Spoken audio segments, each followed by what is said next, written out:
If you're with a different brokerage, did your broker hold a big event, spend about $30,000 to put you on stage to celebrate your first closing? Who got that? Just think about that.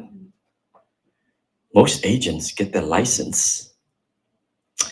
And you guys know what percentage of agents who survive after 2 years of getting licensed in the businesses? What percentage survive and what percentage fall out in the first 2 years of being licensed? Who knows what that number is approximately? 84%. 16% do. Did you guys hear that? Precisely. 84% fall out after they get a license first ever. Only 14% do. And then of those 14%, over the next 3 to up to 5 years, another half fall out, leaving about 7%. Yeah, Dave. Leaving about 7% 5 years later of all the licensed agents who graduate, whether it's residential or commercial, end up in the business. Okay? So you gotta think to yourself, oh man, that's kind of tough, isn't it? So what are you guys doing to arm yourselves with the tools, the training, the support, the collaboration, the people, the lead generation, money to stay afloat until you make it? Right? So I think that's what Daniel wants me to share with you, but I guess he wants me to share this story. I want to hear your goals. Let me share with you 5 minutes of my story. 56 years of life condensed into 5 minutes. How's that? And then we'll take your questions. Vietnamese family, immigrant, left Vietnam in 1975, raised by a single mom, 8 brothers and sisters. Came to Ohio for 1 year. Forever grateful for the family, for the church that sponsored us. But then I was very young. I was just 8 years old. My sister was 16 years old, and she repeated her high school year to learn English. All of us had to learn English, right? And she graduated high school for the second time here in the US. And then my mom says, where's my daughter going to go to college? And they said, we don't go to college here. We are a farming community, right? We're a farming community. And my mom says, well, thank you very much. We'll be forever grateful. But I didn't leave my country to have my kids grow up to be farmers. I'm sure it's a very noble profession. I want to do something different. I want my kids to have an education to create the life that they want to create. Thank you very much for that. One of the things I do is I go around the country and I teach people how to do events. And I don't want empty chairs when I'm speaking in front. Does that make sense? Because that doesn't look so good on the pictures. I know Daniel takes a lot of pictures. Never, never, never have the front row like empty. By the way, why aren't you guys sitting in the front row? Now you're in the front row. Congratulations. The front row is the most expensive seat. When you guys go to a concert, do you say, no, I want the nosebleed section? When your kids ask you to go to a concert, they say, Mom, Dad, just buy the nosebleed section. Or do they want on the floor? Courtside. Good. Now you're courtside. Do you understand that? I'm going to be all over the place today. There's no agenda. But let's just think about the mentality here. People spend hundreds, if not thousands, or tens of thousands of dollars for tickets to entertain themselves. Yet when it comes to our career, we don't. I'm sorry, you're in the back of the room, but it's okay. All right? When it comes to our career, we sit in the back. Guys, the moment you change your thinking in life and you stay disciplined with that thinking, your life will begin to take off in a whole different direction. So, my story.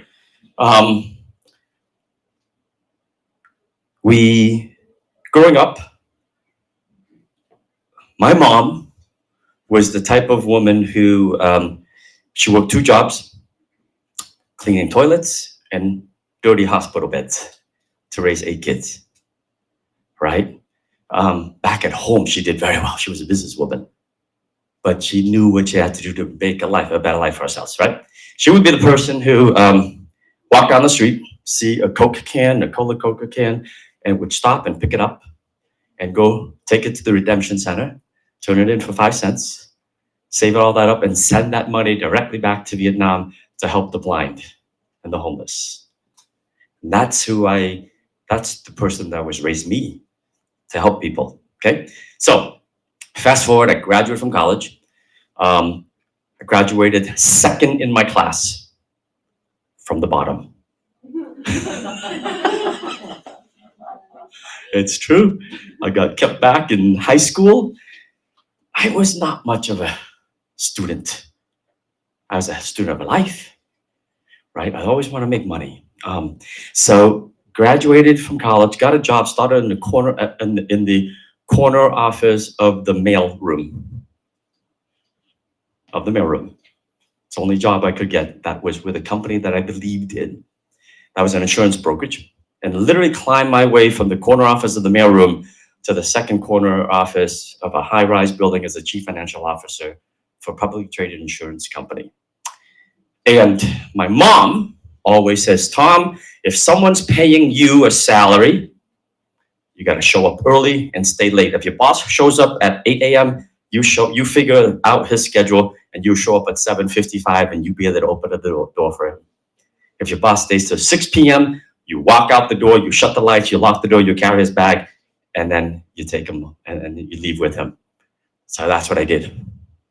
Okay, now my boss would say, wait a minute, Tom, you finished all your work already, just go home. I said, no, because I'm working for you. If you have more work to do, I want to help you. And that's how I rised the ranks to be a CFO of a company. I learned faster than anybody else because they kept challenging me and still got it done. What's that got to do with real estate? If you are not with the eXp platform, you probably don't understand what we're talking about. Okay? Most brokerages, when I ran my brokerage, I could not deliver on giving my agents more training, more tools, more lead generation, more support, a better compensation plan, health insurance. I could never do that as an independent broker owner. It was just too costly. I didn't have the skill set to do that. But here at eXp, it is impossible for you to run out of resources. It is impossible for you to run out of training, whether it be rookie training to rock star training to being crushing a solo agent, going from 3 deals to 30 deals a year, or building a team going from 30 deals to 300 deals to 3,000 deals. If you can dream it, it's all here for you, right? But do you show up early? And do you stay late? And do you put in an honest day's work? My story has always been put in an honest day's work. If I'm going to play baseball, I love playing baseball growing up, I show up early. I put out the bases for the coaches. When parents came and picked up the kids at the baseball field, because their parents came and picked them up after practice, I didn't have no parent to pick me up. People never knew that I walked to the field and I walked home. My mom was not there to pick me up, but doesn't matter. I didn't tell anybody. Showed up early, put out the bases, stayed late, picked up the bases, cleaned the bats, brought the bats into the coach's trunk. And guess what? Just because of that, he wanted me to be good, be better. And very quickly, I rose the ranks in the sports world back at high school and then college, right? But that means showing up early and staying late. So ask yourself, this whole week, it's Friday now. If you're in the real estate business, did you put in an honest week's work of real estate?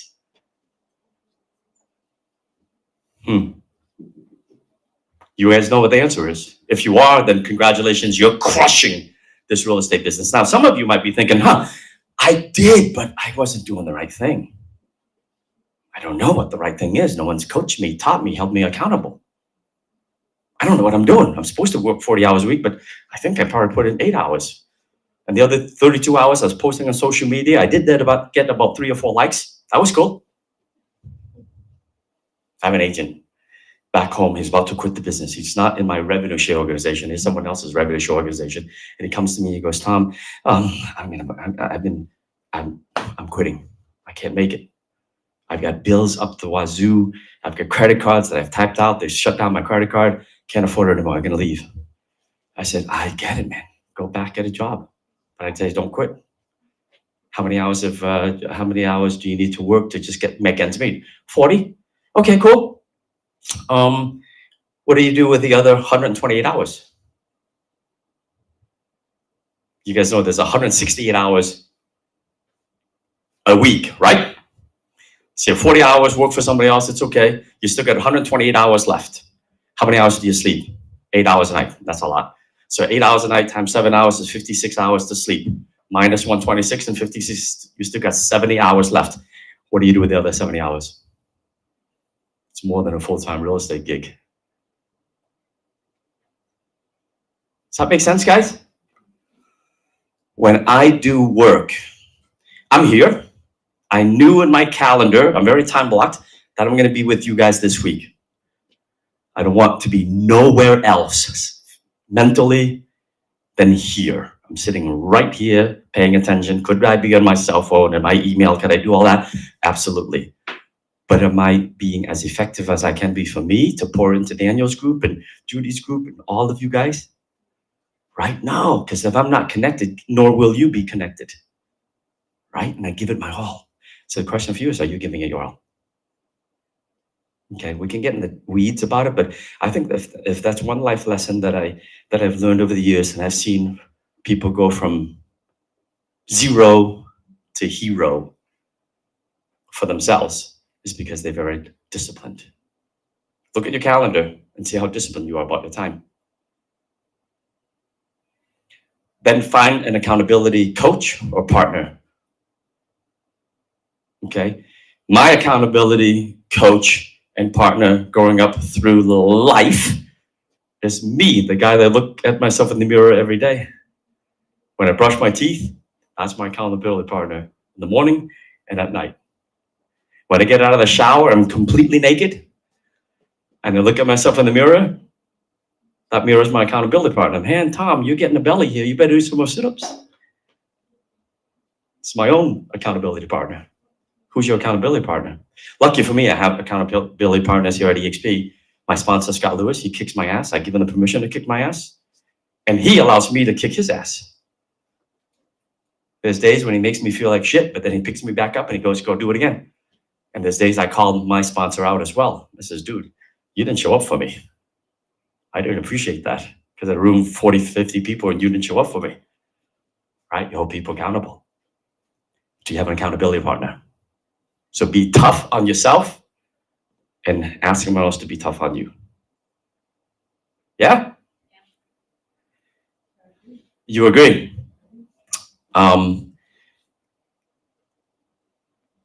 It's hard to be tough on people. Yeah? You guys have kids? Who has kids? Yeah, a lot of us have kids. Right? How tough are you on your kids? Yeah. And there's a way to be tough, right?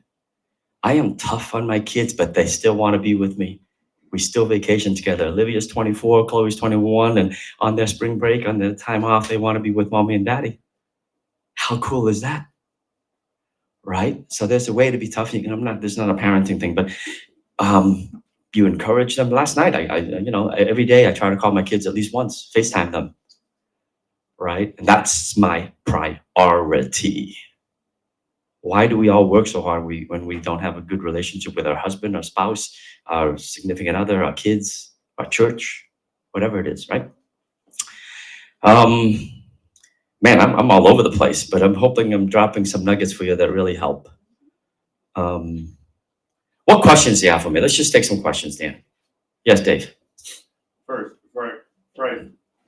before I ask a question, I just want to finish your story because That's a lot, but well, the part that I'm endeared to, and he's he gave you his resume, and he started to touch on the daughters. But what I really love about Tom is that I've known Tom for I don't know. I don't know how many 12 years at years. least. First Aria, then EXP. I'm in his revenue share group.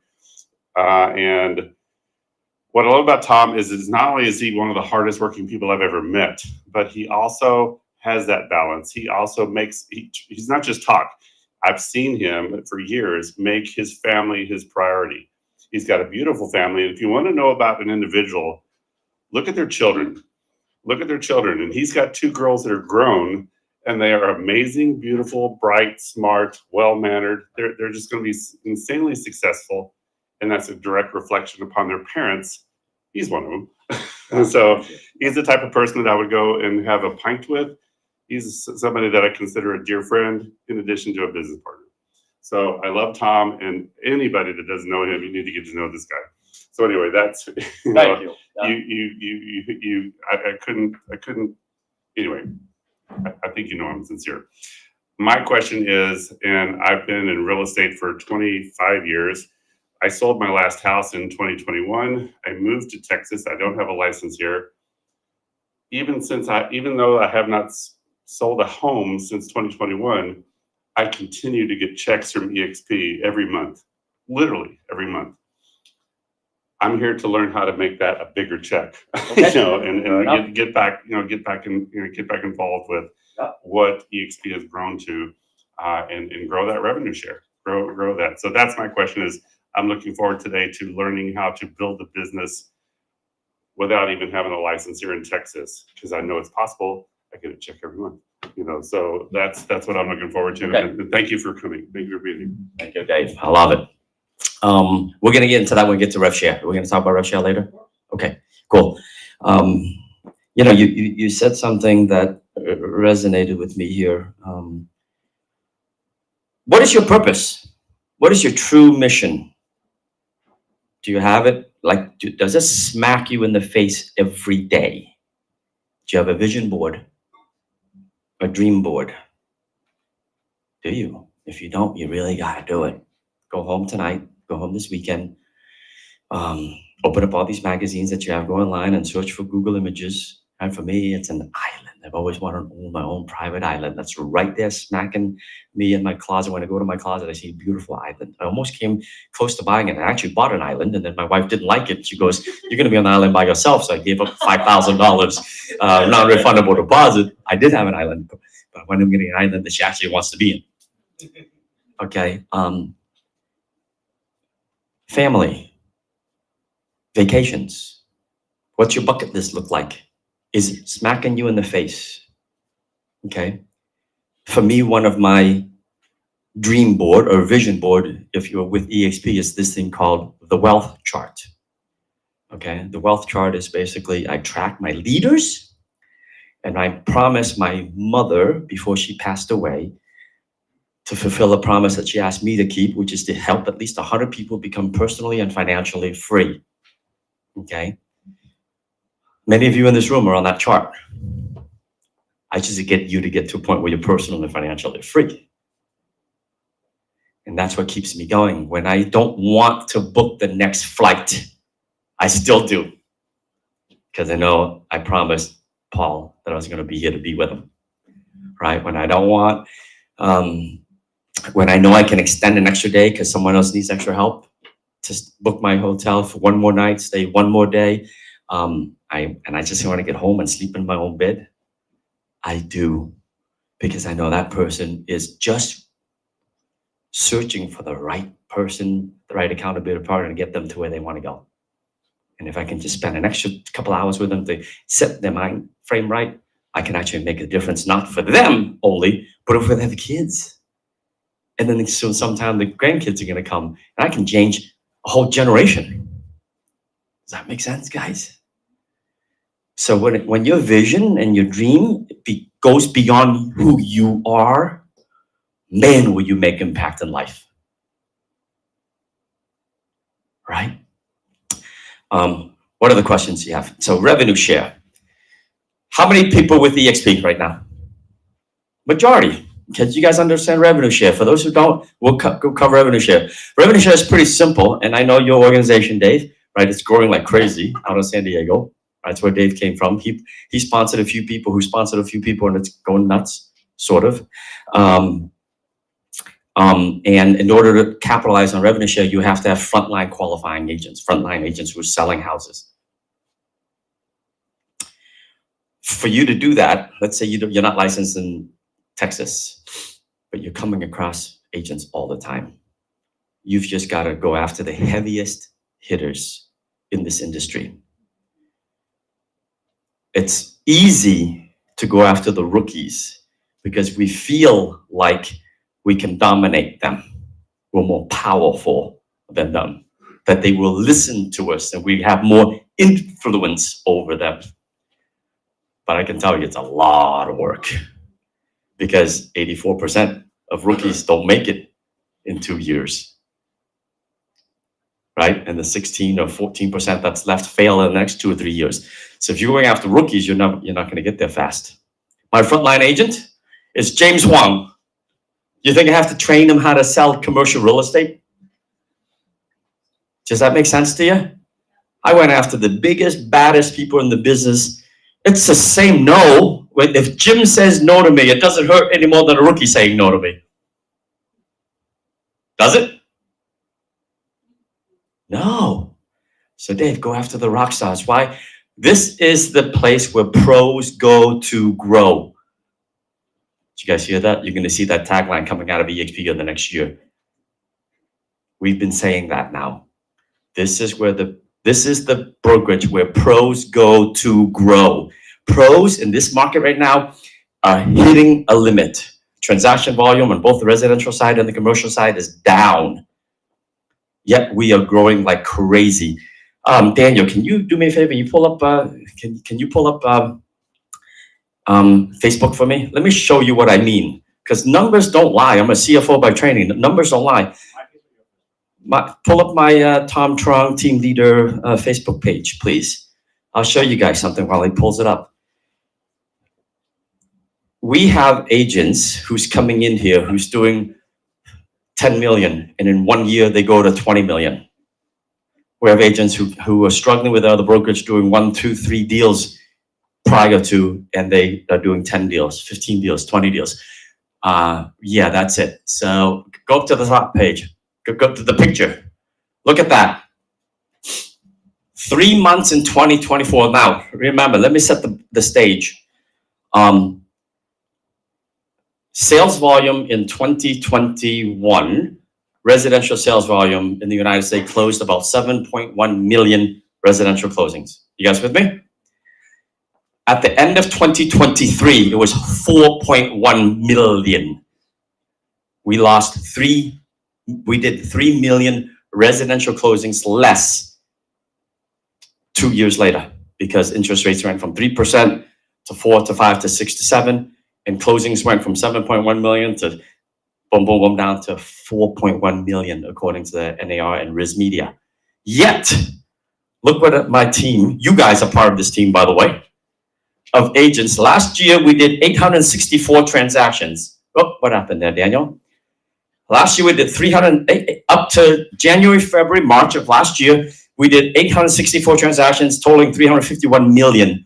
This year, in the same 3 months, we went to 1,382 transactions to 557 million. We're almost $500 million in 3 months. You guys are part of this. Thank you. This is where the pros go to grow. While the market share is down like crazy, we are capturing massive market share. Agent count is down. My agent count for my team is about 1,300 agents. It hasn't moved much. We've probably lost, let's see, I average about 40 new agents every month. And so that's about 500 agents a year. So I add about 500 agents a year to my organization, and I lose about 500 agents a year now for the past year. So we track the agents who leave, and most overwhelmingly, 80%, 90% of them didn't close one transaction. They just left, they quit. But those who stuck around, it's a massive volume. Do you guys see that? EXP's numbers are the same. I think my numbers far exceeds the average for EXP because we pour into training, coaching, mentoring like we do here. Accountability. We pour into our team like that, okay? But EXP last year did not make #1 brokerage, and this year we did. You guys all got that email? Number one in all categories. Why? Because some of the stuff I'm teaching you here, more training than you can handle. Okay. How many agents are residential in here? Do residential primarily. Okay, half of the room. The other half are commercial. Okay, commercial. I can't speak on the commercial side in terms of this statement. I know at least on the residential side, if you master KV Core, which is a lead generation system or CRM, you will have more leads than you can handle. I am not kidding you. This morning, when I'm sitting with Daniel going live on Fire Friday, my phone rang 3 times. Live leads coming into my phone in the span of an hour. 2 of those leads were tracked back to KV Core. Why? Right?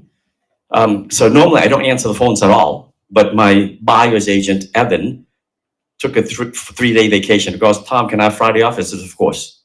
Right? And so when he takes the time off, he usually answers these calls live. The second person default goes to my wife's phone. It rings live, right? My wife was at the gym this morning. So she didn't pick up and boom, it rang on my phone. And I said to Daniel, sorry, I got to pick this up because I teach you guys to pick up the phone when a live lead comes in. So 3 leads this morning. And I'm not even searching for leads. These are agents in my KV Core. These are agents that I've worked with for the past 19 years in the business, the real estate business, that are on my website still searching. They go to my website, not Zillow, not Trulia, not Realtor.com. They go to my website. Does that make sense? If you guys are residential agents with EXP and you aren't leveraging the living lights out of KV Core, you're totally missing out. You have no idea how powerful this tool can be for you. And I teach you that. Agentsgetfree.com, open up agentsgetfree.com. Daniel, you get all the training here. In addition to what EXP does, go to resources, go to KV Core training. Boom. Okay. It's all there. All for the taking. Okay. There's all more leads than you can handle. That first video is like a 3-year-old video, but it still goes, it still works today. There's only about 24 tricks that you need to master in KV Core. That's it. That's why I say when I do my presentation, you give me 24 days, an hour a day for 24 straight days, and you execute what I'm teaching you, you'll have more leads you can handle. And then if you quit, it's on you. It's not on me anymore. Okay? Scroll down, please.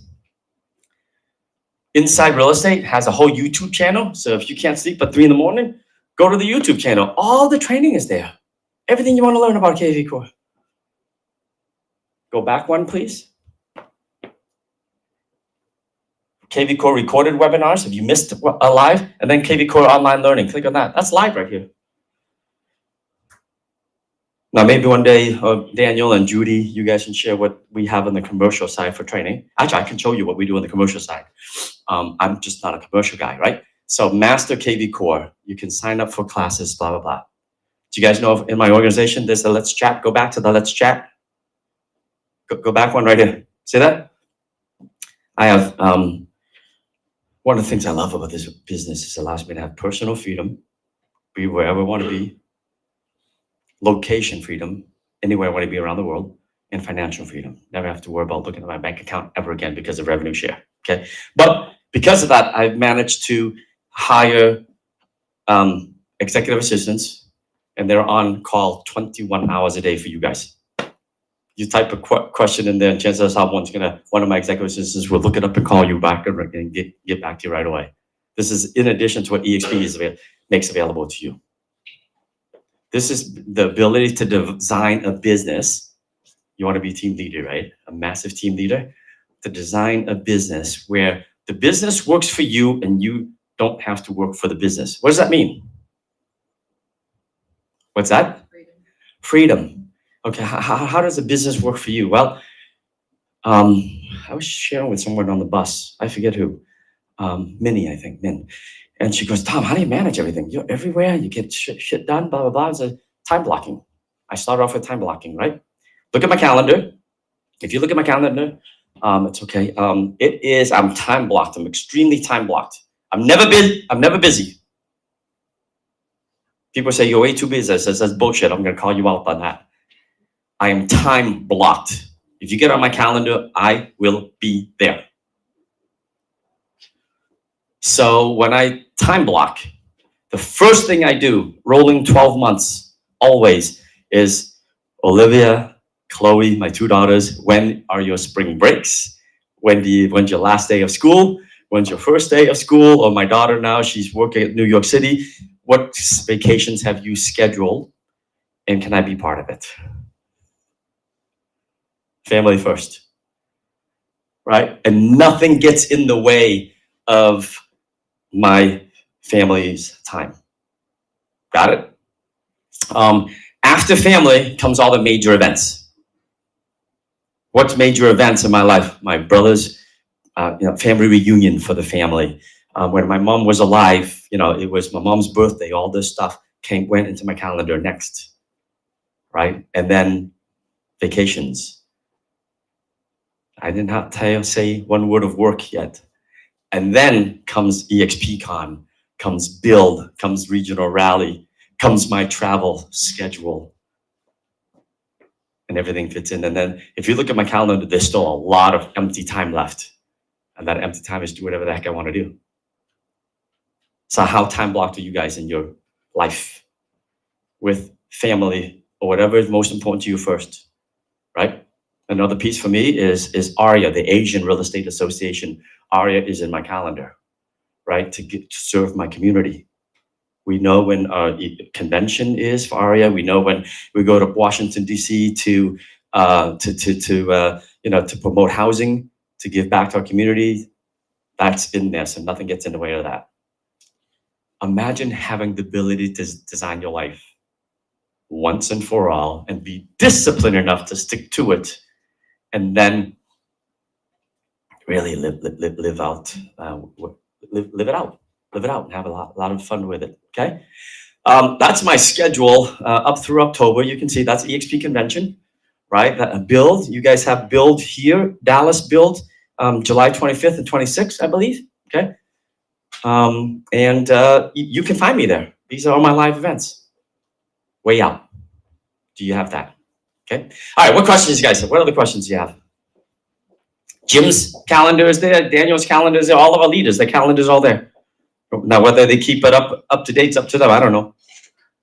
Right, but Dick Lee, right here, was a mortgage broker.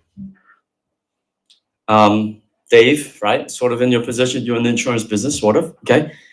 Dick Lee was a sponsor for my first EXP Explained 6 years ago. And he sat in the back room, he paid for lunch, and we showed the EXP Explained. I didn't show it, my sponsor, Tracy, and Scott showed it. And afterwards, Dick comes up to me and goes, Tom, can I do this too? I said, you just need to get a real estate license. Now, Dick closes a lot of mortgages, okay? And he went out and he got his real estate license very fast. He continued to grow his mortgage business. He still crushes his mortgage business, but because along the way, when he's doing mortgages, he comes across real estate agents and he asks them some very simple, non-pressing, non-salesmanly like questions like, hey, are you open-minded to taking a look at a different business platform that's in the brokerage arena that might give you more leads, more training, more tools, better compensation plan, healthcare? Would you give me 30 minutes to show you what that might look like? So at least you have a plan B from Keller Williams, Compass, Remax, Sotheby's, wherever you are now. You always have your plan A. Awesome. Can I be your plan B? That's the script. Can you guys all do that? Dave, can you do that? It's not forceful, right? And if they hesitate a little bit, it says most successful people have a plan B in place before their plan A goes to shit, right? That's how I get most of my client, my front line. It's not salesy at all. Did that sound salesy to you? Does that sound reasonable, Judy? And then you're showing the program. So Dick did that. And revenue share through EXP, here's the organization of 460 agents now. I have 1,300, 460 came from this guy. And he still sells a lot of mortgage loans. Okay. Revenue share has helped him and Pauline pay for 2.5 kids college education. And their kids went to George Washington University. That is $75,000 a year. That's $300,000 per kid times 2.5 kids. And he didn't have to tap into his home equity line.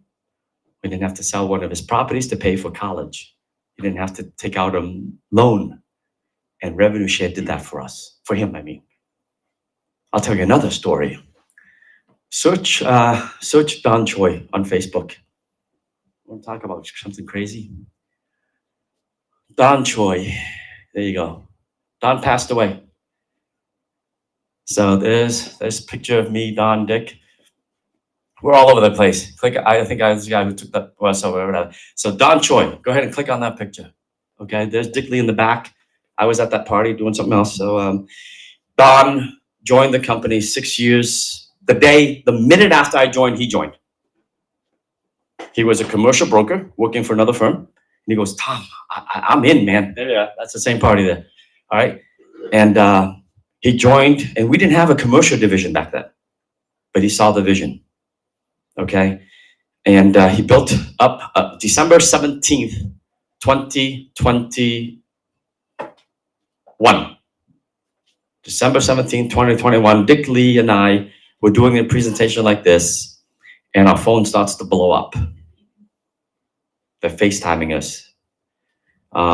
This woman named Victoria down in Tampa, Florida, was blowing up his phone, my phone, and I'm looking at it, and Dick's looking at it. I said, Dick, can you take that for us? And Dick went out and took it. He came back, and his face is all flush white. I finished the presentation. I said, what's up, man? He goes, my God, Don's dead. He got hit by an 18-wheeler truck this morning. Died on impact. It was a foggy day in Tampa. The truck driver didn't see him, just ran him over. Don is married with Han. Sammy and Cece are 11 years old and 13 years old back then. Now they're 13 and 15. Don had built a revenue share organization along with selling houses along the way to about 300 or so agents. Today, Don's organization is 450.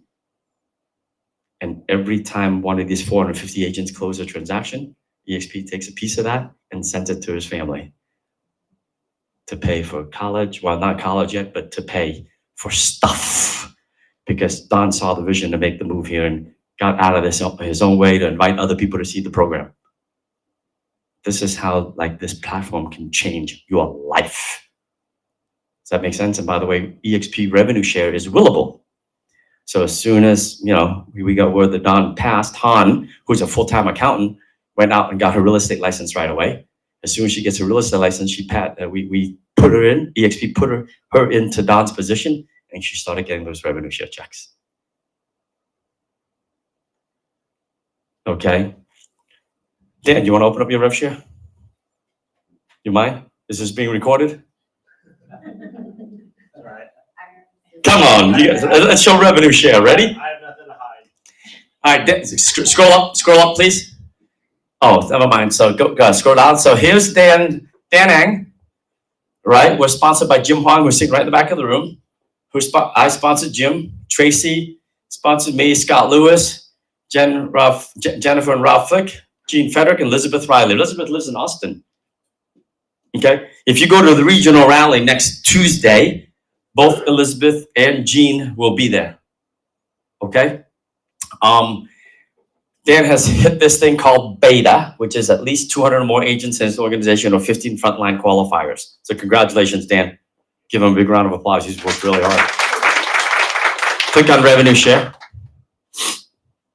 He's brought in 29 frontline agents. Daniel Calvin Wong is one of those frontline agents, right? And those 29 have brought in 76, who brought in 71, who brought in 27, so on and so forth. And last month's check, without him having to close one transaction, do one deal, was $10,943. Click on that, please. And it came as a result of, click on periodic review. There you go.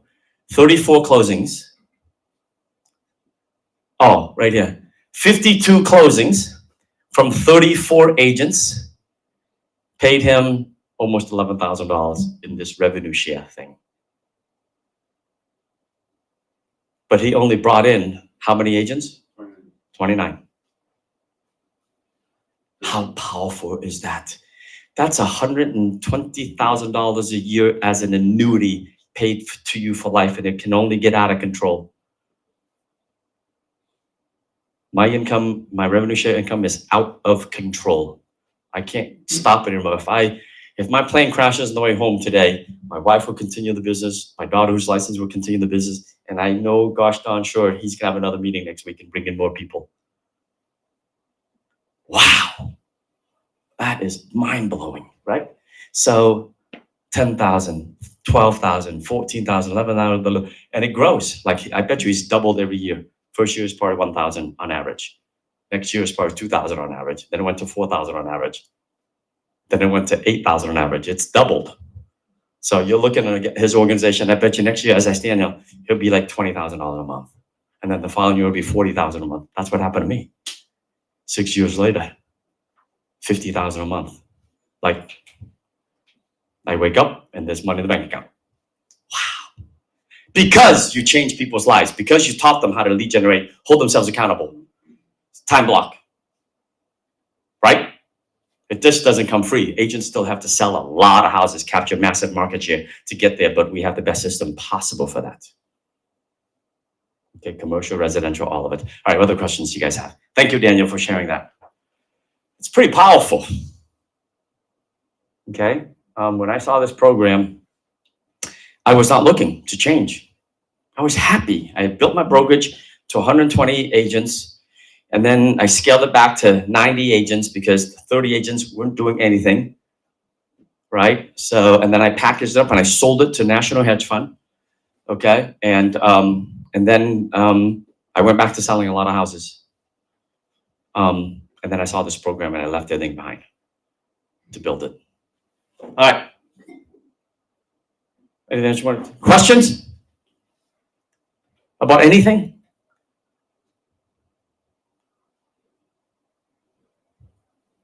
Have you completed your list of 100 people that you want to help? You know, it's a good question. I don't know. I guess reckoning day will come when someone buries me, and then let's see how many people show up and see how good that guy was. Or nobody shows up, who knows? How do we really know?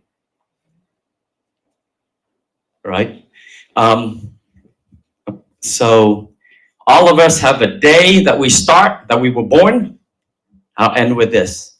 And a day that we die. On everyone's gravestone. Right? The day you were born, the day that you die. On my vision board, I have it written down what that's going to say. Tonight, go home and write out your epitaph. Is that what you call it? Epitaph? Write it out. What would it sound like? What do you want it to say about you when you're done here? I know what mine's going to say, right? Hopefully it's going to say, I've changed lives along the way, inspired people along the way, and I left the world a better place. What's it going to be like for you? And who knows how many people are going to show up? More than 100. Hopefully they stayed up there and says, man, that guy changed my life, right? He helped me in one way or another, blah, blah, blah. He inspired me, so on and so forth.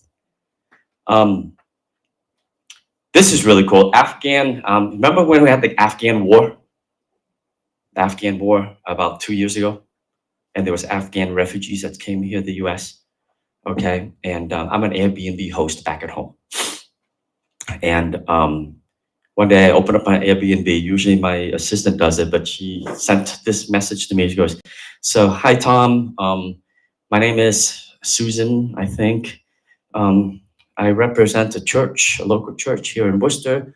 You have a home that can fit a family of 12 kids and parents and a grandmother. And would you be interested in donating your Airbnb for about 2 weeks while we try to find them, government housing in Worcester? And I replied right away, absolutely, here's my cell phone, give me a call. She couldn't believe it. She called me right away and she goes, Tom, you are at least the 20th host that I've reached out to, and no one has called me back because I asked for a donation. I said, what do you need? When are they coming? And they gave it to me and says, done. You got it for 2 weeks. Got it. I was at Refugee Family one day, one time in the back. Some church took care of our family. We'll be forever grateful. Okay. 2 weeks turned into like 4 weeks. When they moved out, they destroyed my place. But it's okay. You have to understand. Marissa and I went there to drop off some food for them. It's a 7-bedroom, 7.5-bath home on Airbnb. Okay.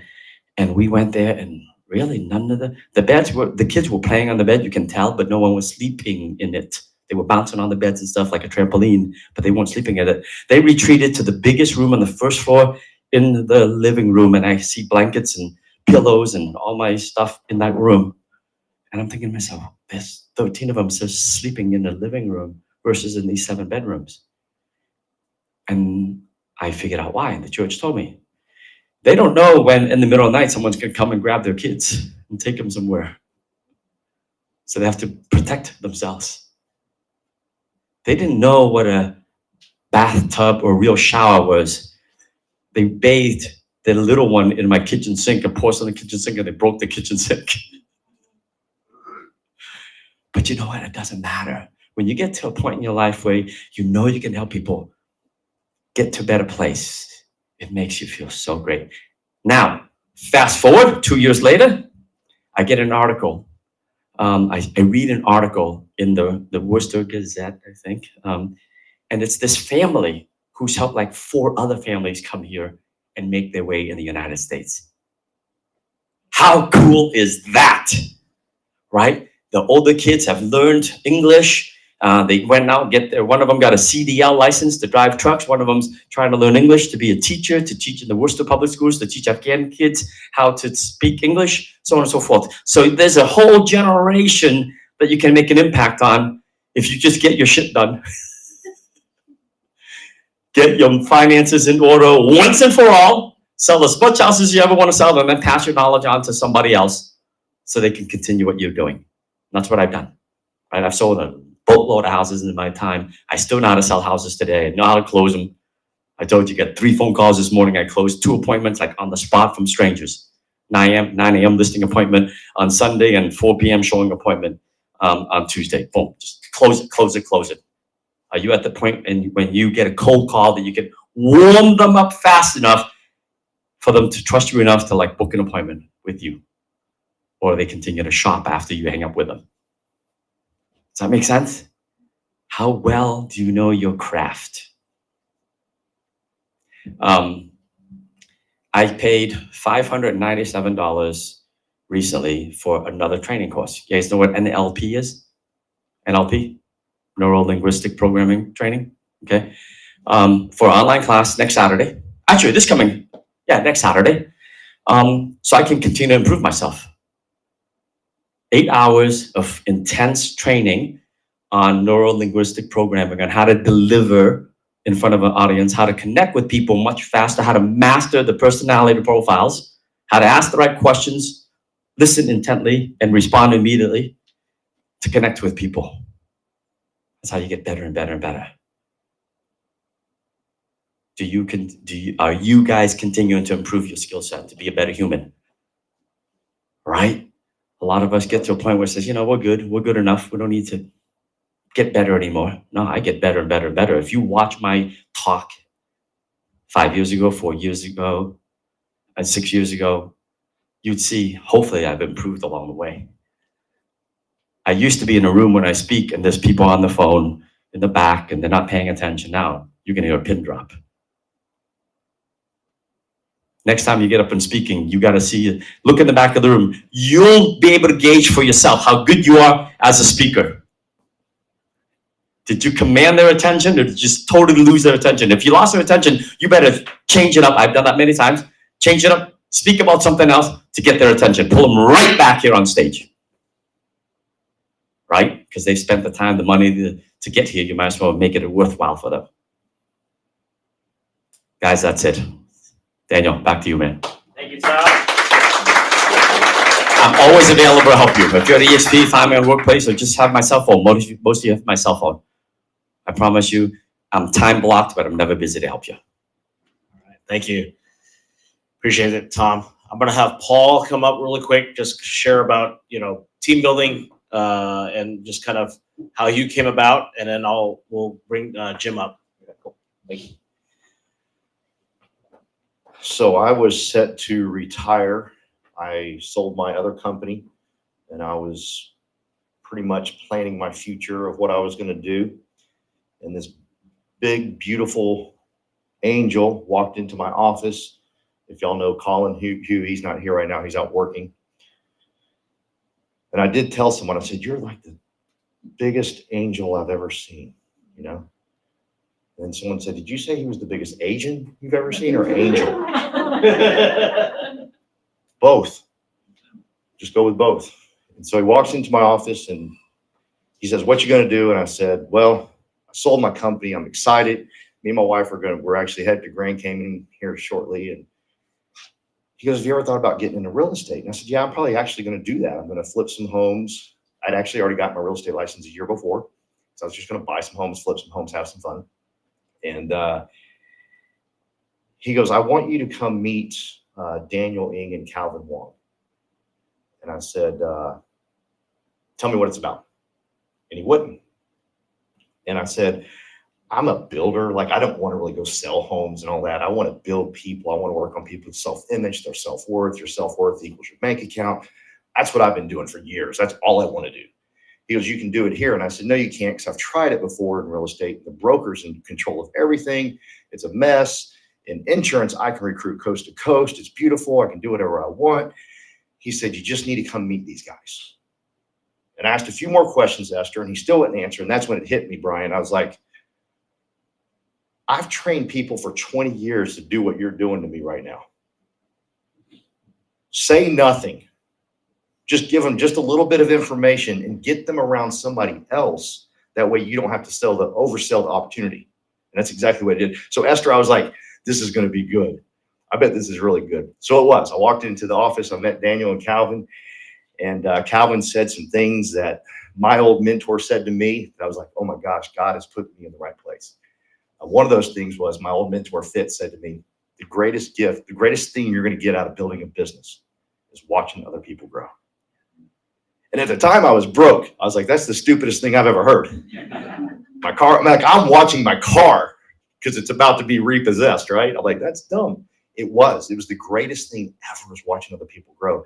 Daniel said almost the exact same thing to me 20 years later. I was like, oh, God has put me with the right people. I was texting my pastor under the table. I told you this, Carolyn. I'm texting my pastor going, I found it. And he's like texting back, I didn't know we were looking for anything. I said, I have found our people. I couldn't wait to get on the phone and call them after the meeting. But people are so important to your life. People can save your life, literally save your life. I want to tell you a story. Anybody here ever heard of the band Red Hot Chili Peppers? Anthony Kiedis is the lead singer of the Red Hot Chili Peppers. And at the time, he was 11 months sober.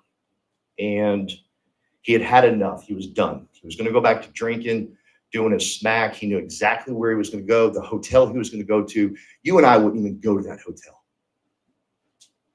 Think about it. 3 weeks before that, he sang to 108,000 people in Mexico City. And he's going to a hotel so disgusting, you and I wouldn't go. He called his handlers and said, hey, take care of my dog, Buster. I'm going to be gone for a couple of weeks. He pulls to the back of the driveway, I'm sure in a very nice car. The book didn't say what type of car it was. And he thinks to himself, uh-oh, I promised the guys at AA on Wednesday morning I would set out the chairs. And he pulled back in. Think of the impact those people had in his life. He's 20 plus years sober now. He's writing beautiful music, some of the most beautiful music ever written. His life changed because he made a commitment to other people. Big, small. I mean, these are just normal people in AA. This wasn't Hollywood A-list people. We wouldn't even know who they are. But he made a commitment to them, and it saved his life. All because his job was to put out chairs. The lead singer of Red Hot Chili Peppers, it saved his life putting out chairs. And when you can find people to make a commitment to, when you can find people that you can say, hey, I want to commit to you, you perform on a level you never thought possible. When I met Daniel and Calvin and Colin, I was like, I can commit to these people. These are good people. I can commit to them. I told Daniel a couple of weeks ago, I said, a year from now, I'll have 1,000 people on my team and I'll be on a $1 million run rate. That's a serious commitment. A lot of people, TC, say, how are you going to do it? I don't even know yet. But that doesn't matter. If you put in the activity, things will work out, I promise. I'm not going to focus and fixate on that 1,000. I'm going to put in the activity every day to get there. But I don't know exactly how it's going to work out, but it will work out because I've made a commitment to them. Here's what I can tell you about success in sales, any sales, I don't care what it is. Bring people on your team. See, because when you bring people on your team, everything changes, everything. Because now you've made a commitment to them. Now you will perform at a higher level because you don't want to let them down. Years and years ago, me and my wife, Tamara, when we were building up our old business, there were days I wanted to quit and there was days she wanted to quit. Thank God those days never came together because we were able to sell that company for multi-millions. But here's what I can tell you. Every time we thought about quitting, I was like, well, Michael and Jeremy are doing good. Might as well stick around and see how this is going to work out, right? I couldn't quit. There's no way to quit. Plus, I made a commitment to them. I said, join my organization. We got the best systems in the world. We had none. We got the best of this in the world. We had absolutely nothing. We had no leads. In fact, we couldn't even get leads in the state of Texas when I joined. It was against the law to get insurance leads in the state of Texas. But I told everybody we had all the best. I made a commitment. I didn't want to let them down because there is going to be a day. I've always told my top salespeople this, TC. There's going to be a day you're going to get tired. Self-employed ain't cool. I know people put it on their Facebook. I'm self-employed and I'm loving it. When self don't work, self is unemployed. Always remember that. Is money still coming in? Is the money still coming in when you get tired? When you want to do things for a family and you want to help them out? No, I can't. I got to go do another closing. Or can you say, you know what? I can help this family out. I can do this. It's proven. Bring people into your rev share, and Tom's going to do a beautiful job explaining that here in a second. And you won't quit. You will make it. You will succeed because you have to succeed for them. Plus, it's very difficult to give up a team like that. And who did I meet last night that had 13,000 people on his team? Cliff Freeman. God, thank you, Tom and Daniel, for introducing me to that great man last night. That dude was cool. I went up to him and I said, me and my wife went up to him and I said, you got 13,000 people on your team. And I love that. It's great. It's a great benchmark. I want to be there one day. And he said, listen to me. I brought in 8 really, really, really good people. That's it. And my wife goes, you're speaking our language. You're speaking our language. He goes, I just brought in 8. He didn't say like, well, let me tell you the 5 steps to success. And do you have a college degree? If not, you probably won't understand this, young man. No, he didn't say any of that. He just said, listen, I got 8 really, really, really, really good people. That's it. These people here, this team here, like you said to my wife last night, thanks for not letting him retire. I was going to. But I'm loving this. Carolyn's been with me for 13 years as my office manager. I have a feeling afterwards, Tom, she's going to say, hey, Paul, did you hear where Tom said he put his family first and business second? I thought about that. Carolyn's watched me for 13 years put my business first, my family second. So I feel like that's going to change after today because she's very close to my wife. She's gonna say, hey, this is what Tom said. I recorded it. You recorded it? But I absolutely love this team. I love the people that are here. Anybody ever heard of Tom Watson? Professional golfer. He is one of few that has won 5 British Opens. 5. And the others that have won more, there's only 6. You wouldn't even know the names. Tiger Woods, everybody in here know Tiger Woods? Yeah, I got a lot of yeses on that one. Tom Watson, not so much, but Tiger Woods, you got. A sports announcer asked him one day, how have you come about to win 5 British Opens? He said, I prayed for rain. Sports announcer goes, what do you mean? He goes, listen, no rain, I got 100 people to compete with. Rain, I got to beat 5. I only got 5 people to beat. I tell you that story because I've been hanging around Tom Chong all week, and that's who he is. He's like, y'all get out of our way. We don't got to beat as many people. We ain't scared of changes. We ain't scared of this. We ain't scared of that. He's been showing the rev share. I'm like, these are my people. Because Carolyn knows I get excited when they say the success rate's only 7%. I'm like, sign me up, because that's where the real money is. Don't tell me the success rate's 50%. That's like a $100,000 a year job. I got to make $100,000 a month. That's not going to work. Give me like 3%. Okay, now I'm really excited. That's Tom. That's Daniel. That's Jim. That's all the guys here. And I want to end on this. And I was telling you all about this earlier. What's your name again? Alexis. 27 years old, just passed your test. Yes. Joining EXP, correct? Have you got your EXP number and all that yet? I have my license number, but not yet. Not yet? Not yet? Okay. Alexis, these people, they're so loving and humble and real.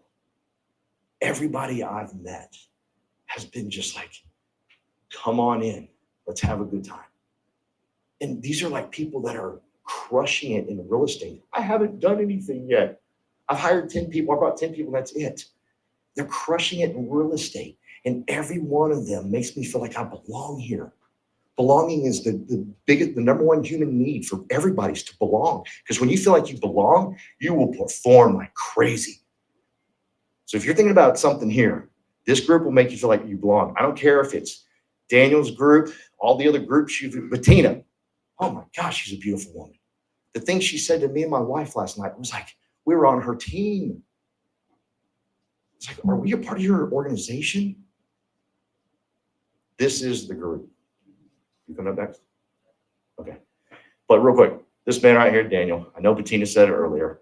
He's the most humble, hungry guy I've ever met. He wants success for more for you than he wants it for himself. That's the kind of man he is. And that's the type of person I can commit to. Please welcome Daniel. Thank you, Paul. Appreciate it. Yeah, so before we go into the numbers and stuff of VXP, I know some of you want to look at that.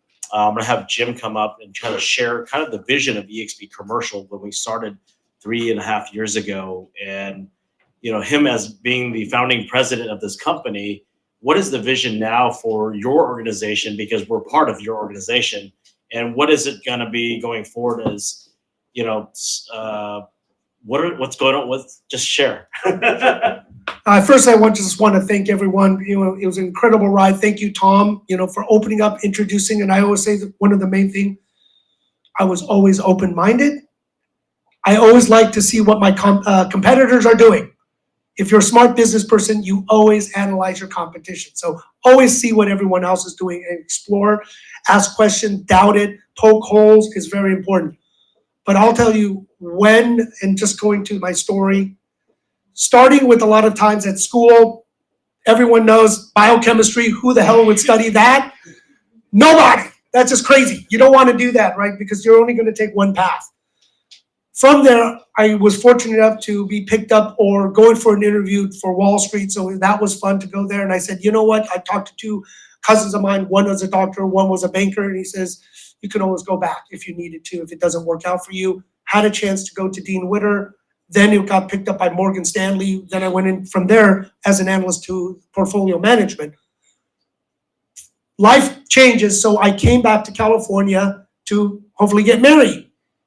And because of that, I said, okay, what do I want to do out here? With the portfolio management skills, I found the largest TIC syndicator in the country, SCI, and everyone knows the change from TICs to DSTs. So learning from that, still being a W-2, working under the CEO, I got to understand syndication, putting deals together. But during the time, I got to analyze all these commercial real estate deals. And they kept on coming from one company, Marcus and Millichap. And I said, why are we looking at all these deals from M&M? And it was because they said they were the best. I said, I want to work for the best. Even though it was a W-2, we all felt comfortable, right? Getting a little bit of money, but really, I always say the 1099 entrepreneur, you got to control your own time. You got to control your own schedule. And that's the hardest for a lot of people. They can't commit to a schedule. I live by my calendar. Tom knows, I wake up in the morning, I do everything by my calendar. You go over, sorry, I got to jump on another meeting. So a lot of times you have to have that discipline if you're not going to be a W-2. And also you have to have the confidence and the team and the people you can plug in to support you through the ups and downs. Because I always say by yourself, it is very challenging. It is a mental game for many people alone. Can you keep yourself disciplined and good or bad? Because when I did switch to go to Marcus, I got a $200,000 paycheck. Last minute, 11th hour, they canceled. I was already spending the money, counting everything, right? Like so many. So that was that mental blow. But how can you go through that and get back on the bicycle and start going again? So kind of learning from a W-2, going to Marcus. And I just said, I did love cold calling. I know when I said, they're like, who the hell loves cold calling? But I'll just tell you a story. My ex kicked me out 2 weeks before the wedding. You're never going to amount to stuff. She liked it when I got the W-2 paycheck. But when I said, I want to be a broker now, I don't get a paycheck. I don't get anything. I eat what I kill, right? Everyone's heard that. You eat what you kill. But during that time, I was just very disciplined. And from that, I use that as fuel sleeping. And this is the thing when it was hardships. I was sleeping and I was fortunate to have a lot of good friends. I slept on my friend's arrow bed for 3 months. While with the free time, I was cold calling, networking, doing whatever I can, 10 to 12-hour days. To get the momentum and pipeline, once I got a deal, I talked to Steve Stein, our managing director of Los Angeles at Marcus, and said, Steve, I got a deal. It's a sellable deal, because we all know a sellable deal from a BS deal. If you're good in real estate, know your craft. You will know how to underwrite whether it's sellable or not sellable. I said, I got a sellable deal. Can you give me a draw? Because I didn't want to. Now, Ubering, doing other things to maintain, knowing the possibility of unlimited income. So he said, you know what? This is a sellable deal. Give you $2,500 a month for 6 months. Close the deal. So from that, got the deal closed. And I said, deals beget more deals. Opportunities beget more opportunities. You keep working it. You keep going. You keep prospecting and building it. From that one deal, I built momentum. And I never stopped the momentum to this day. I've had ups and downs, but I never stopped the momentum. I stayed disciplined. And I just kept on going to the point where you pivot. And I say, doing the calls, getting the base, the nut, and I'll say, why EXP and what I chose this company was building the momentum. I started after the first year, I said, this is fun. And one of the clients said, doing the cold calling, I don't want to list it, but if you bring me an offer, I'll sell it. Oh shit, great deal. I knew it was a great deal, but they didn't want to list it. I brought a syndication group together and said, we're buying it. I represented the syndication team, one of my college friends, we bought the deal together. We package it, put it in an LLC, but when you cold call, you find opportunities, not like sometimes the MLS is something that everyone can see. We bought the deal, and that started my path of buying a ton of commercial real estate. I think we had 300 units that my partner and I owned in California. So do the math, it's not cheap. I mean, it was $250,000, $500,000 back then, for these units, and 300,000 of them, or 300 of them. And we bought multi-tenant industrial, we bought retail, we were buying to a point where I wasn't really a broker anymore. I still managed my core clientele.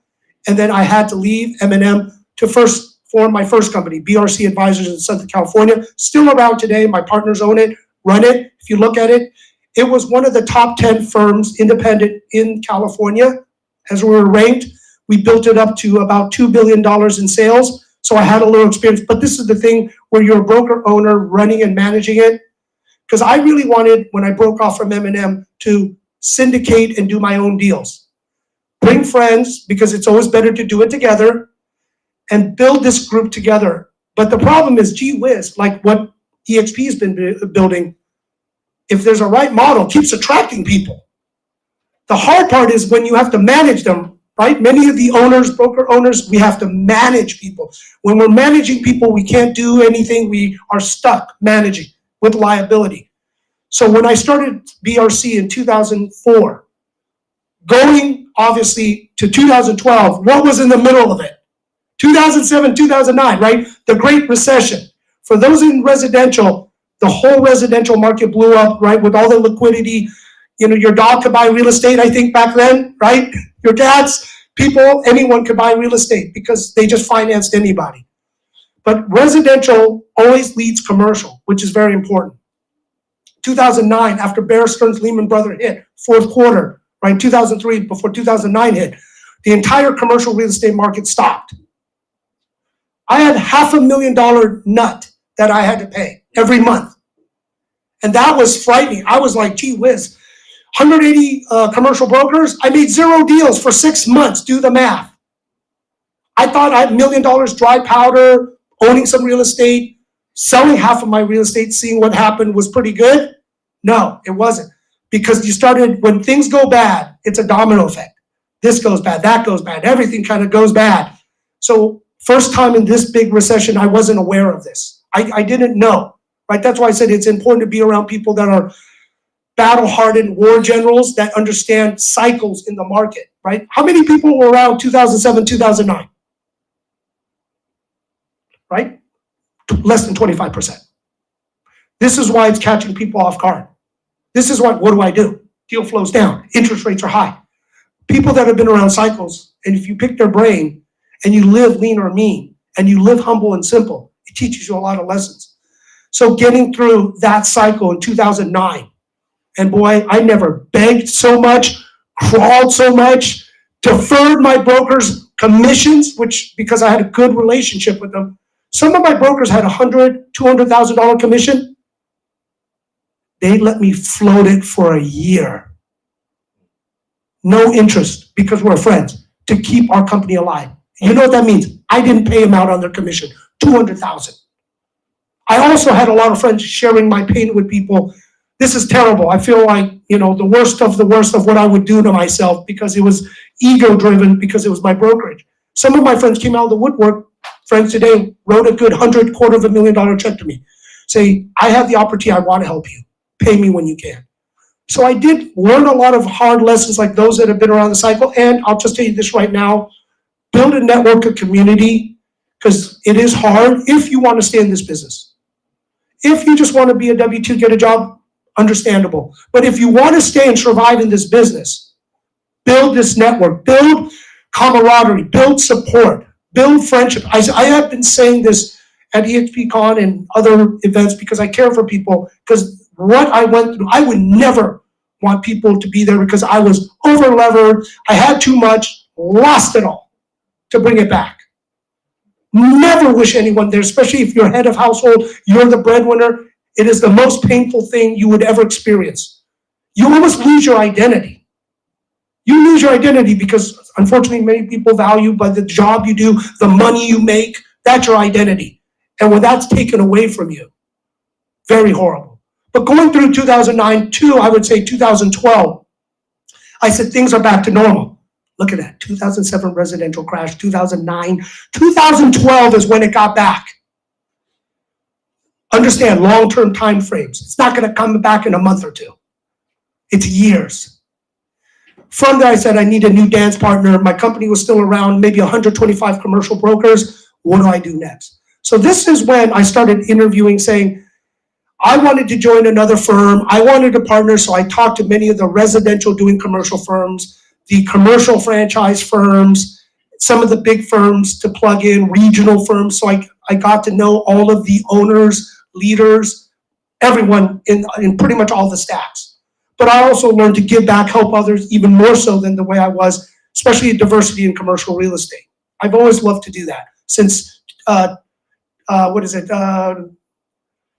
the 90s I did it.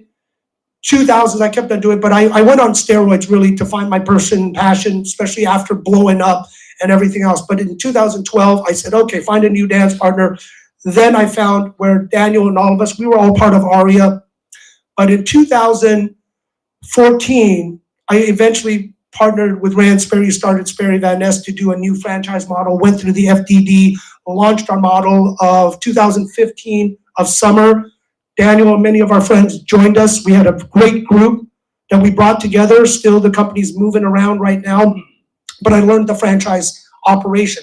But through all of this, then, guess what? Tom Trong, that I was his VP, joined EXP. But I watched him, and I showed up to your event. You invited me, I showed up. I was like this, let me take a look. Let me see what's going on there. And I did tell, as we build Sperry up, I said, Rand, this is the future.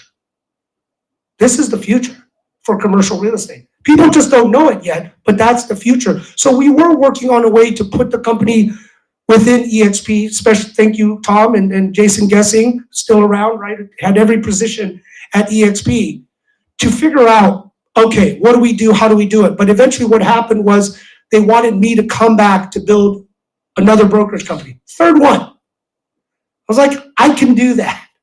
But what we need to do, what's very relevant to everyone today, not only the brokerage, the services, because right now it's not so much the brokerage in commercial real estate, it's the services. The capital markets, especially the mezz equity, recapitalizing so you could refi debt. Most of the times in commercial real estate, you can't get the debt. They're short-term debt. They're always variable up to maybe 10 years. Most people did their commercial debt 3 to 5 years. So if you think about people that bought real estate in 2019 to 2020, their loans are coming due. As interest rates came up, their underwriting and everything that's going on, they can't get the debt. They either have to sell it, find capital to recapitalize it, to maintain it, or do a workout or an auction. These are all opportunities. So I am building these services within the network to plug it in to help people get your clients to say yes. And I'll share more on how that works. But I'll just say this. I did choose EXP and why I came over. RevShare, which I was very fortunate because I couldn't recruit, but because when I came over, I had about 35 people because of my service and reputation in the market. I had 35 people signed up, and the top broker in commercial, Tom Wynn, says, I'm in. He can go anywhere. He was, I think, a $250 million producer, 20% of his time. He's too busy. He passes deals left and right. So that's why within the network, we want to pass for agents that are trained free deals. And you just split with Tom and many others here, keeping everyone alive.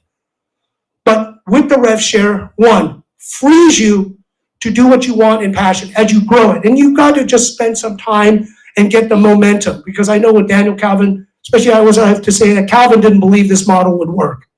And he gave us a year, and then he may go somewhere else. But then his wife saw a check. He goes, what's this? I think it's RevShare. I think he was bitten by the bug because the check was pretty decent for doing pretty much nothing, right? You got to maintain it now as the group gets bigger. But it was a free check kind of coming into passive. The other thing I liked in this model, we're publicly traded in commercial. Very important. I always say this when everyone says, well, you're virtual. Yes, we are. Do you want a Class A office or do you want to be publicly traded for security with your larger clients?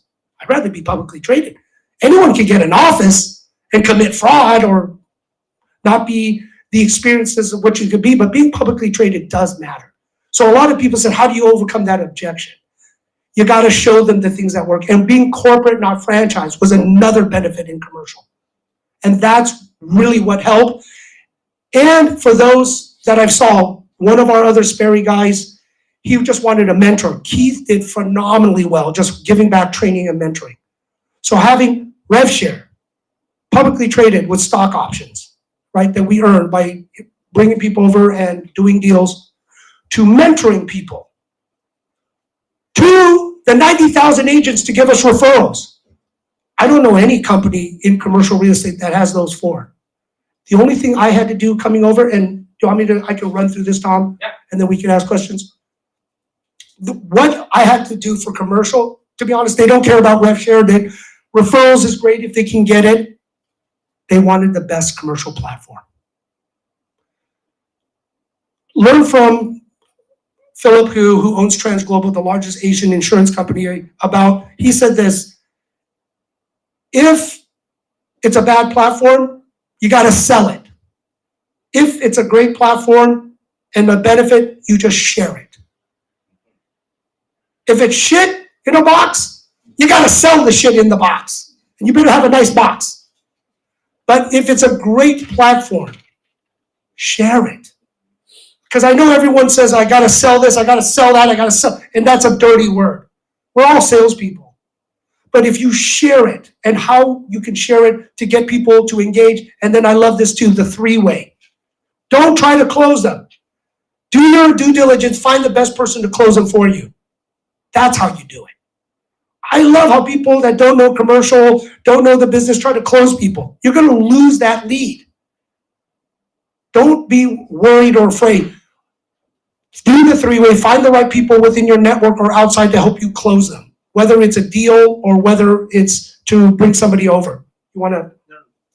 So let me just go through the program real quick of what we created, and then I'll ask some Q&As, because I like to get not the fluff, the platform. I can do that, share it. You can look it on YouTube. While I'm here, I want to help people make money, realistic stuff from my experience.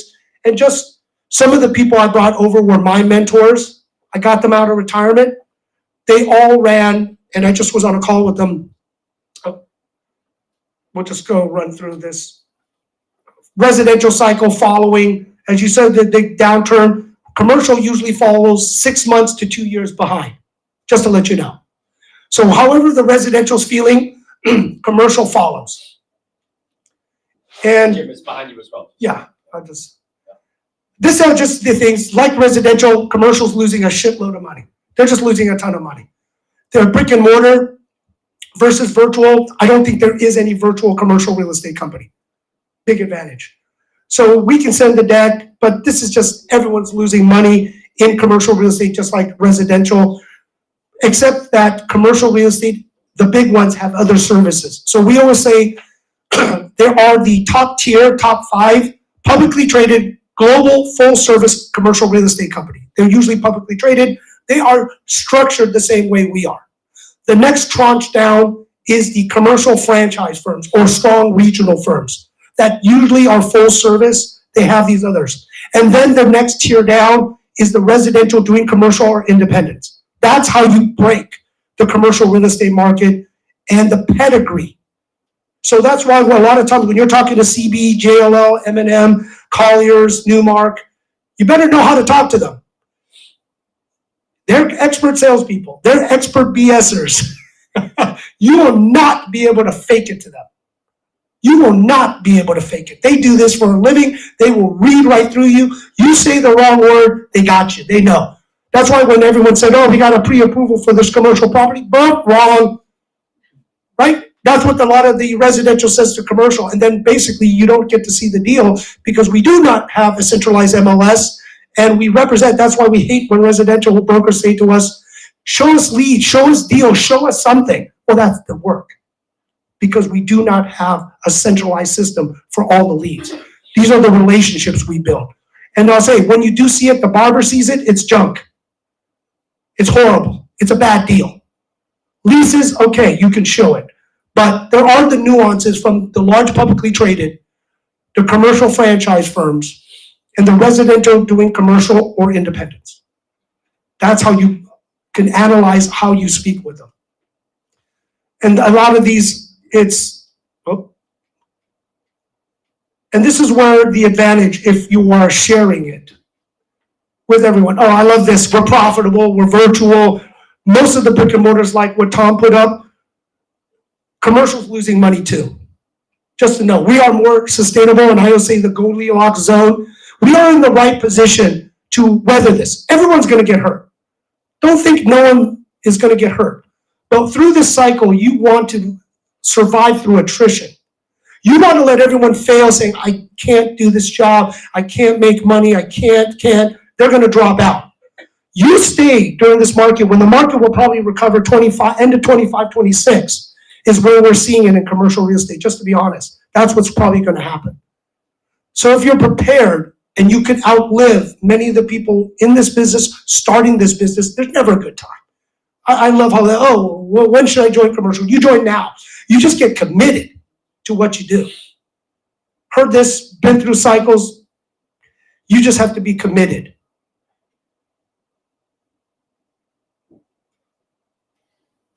You're going backwards. No, it's right. Oh, yeah. These are the transaction volumes. It tracks like residential, but the nuances is in commercial, we have different product type specialties. Everyone knows multifamily and industrial, safe, office, bad, right? Retail kind of bad, depending on how it's connected. But there are niches. People do farm and ranch, land development deals, hospitality. We do business brokerage also. So there are a lot of nuances and they don't all track, but I'll just say overall deal volume is below. Anywhere from 50% in even the strong markets, the strong product types, to 80% drop off on office product. Leasing, good luck. You'll get the leasing assignment, but you probably won't be able to lease it unless it's subleasing. So you got to understand, but the good thing is you don't need to know all of this. We will train, help, and get people in. So when EXP, when I first came over, thank you, Tom, 3.5 or 3 years, 8 months, I definitely count the days and months because it's hard. I always say EXP working for corporate, it's like dog years. It took a toll on me, and that's why I love what you said. Take care of family, my health. That's what I'm gonna do now. Take care of most people here, my commercial family, because Daniel, Calvin, many people here waited for me to finally stop being corporate and stop helping our team and our family and our friends instead of just handling 12 to 14 hour corporate calls every day. And I would say half day working 6 to 7 hours on the weekends was typical for me. No time for family, no time for myself, no time to do anything. These are the services we're gonna start building here. And a lot of times the transactional part is slowed so much from 50 to 80%. The important is the services, the capital markets, the bridge, the tax reassessment, other things, the workout, the auction platform, which we're gonna launch and share and show everyone how to engage. Because I always say, how do you get in this cycle to get people to say yes? When they say yes, you get to see what their property is really doing because they won't share their P&L, their leasing reports and everything else, what's really going on in their properties, right? Once we look at income and expense, we can figure out what's really going on, right? To diagnose you. But if you don't go to the doctor and say, hey, tell me what's wrong with me, there's no way. But by sharing the right products with this group, to get them to say yes, to get them to share what they're doing, we can figure it out and we can put a plan together. Or we track their deals until they lose it. To be honest, we've seen a lot of people last cycle go down with the ship because their equity's gone, they had nothing to lose. They just played the games with lawyers until they lost their property or they found a solution. These ancillary partners we're putting together, this is the big one, like I said, we are publicly traded. We are 2 separate companies, especially with commercial real estate. It's very important to know that. Many of the true commercial brokers do not want to be called, hate to say for the residential doing commercial, resi-mercial. They don't really enjoy working with resi-mercial because many of the people on EXP commercial, the 800 agents, we were all pedigree. Most people have been 10 years plus experience from the big shops or owning our own shops. So you can kind of tell we made it. Usually if you're under 2 years, you haven't made it yet consistently. After 2 years, you're consistently should be 100 to $250,000. Those people that get bigger usually make $500,000 or more. And when you become $500,000 or more, or even a quarter, you start buying real estate, you start syndicating, you start buying deals, you start getting more busy, learning your brokerage to make the money, but then you're investing in other things. That's why the passive income from commercial real estate agents is so important, but that's why EXP commercial is very important, because it gives you other verticals. You just don't lead, please, don't lead with that. Lead with these pieces I'm gonna tell you, because this is what makes them interested in why join commercial. 2 separate companies publicly traded. This is the other thing. Franchise versus non-franchise. The big firms is what we're trying to mimic, publicly traded, corporate, not franchise. That means you're licensed in all 50 states. You can do deals everywhere with limitations, and we'll go through this. You can build your own brand. I'll tell you, most of the bigger brokerage firms, when you say own your own business, ego. I've owned this business for 3 generations. I'm not gonna do it under your brand. Brokered by EXP Commercial. Okay, we can talk now. They don't want to lose their legacy of their family's team or brand of their company. That's their ego. That's important, right? Right here. Own your own brand, brokered by EXP Commercial, and our realty, it's fantastic. The other thing is building the community within 90,000 agents. The referrals, the leads, the juniors, the opportunity is immense. I would say it's drinking out of a fire hose in workplace for those that use it. And I know later on, Daniel, Calvin, Tom, I mean, there's leads coming left and right, but you gotta work it, you gotta mine it, you gotta prospect, like the cold calling, door knocking, you gotta work it. If you don't work it, you're not gonna get anything, right? It's not just gonna fall from the sky. But doing the hard work will give you that advantage. I love building the community and innovation with Glenn, Leo, Michael, all of our leaders. They're constantly innovating, right? Brian Ellington, I know he's gonna speak, teaching about, the podcast, the radio shows, right? We need to always be cutting edge. A lot of things in commercial, stale. They do it, what do they say? It is what it is. This is the way we've been doing it. Well, not this cycle. This cycle is different. Can't do that. Financial freedom, later on as you build, and it does take this. Every year, like Tom said, we're gonna double your income. It is really getting to the first 100, to be honest. After that, if you just prospect and mine a little, you will build it. But in your mind, this year, or even 2 years, put a plan. I'm gonna get to 100 in my team and your front line that you have to build to unlock.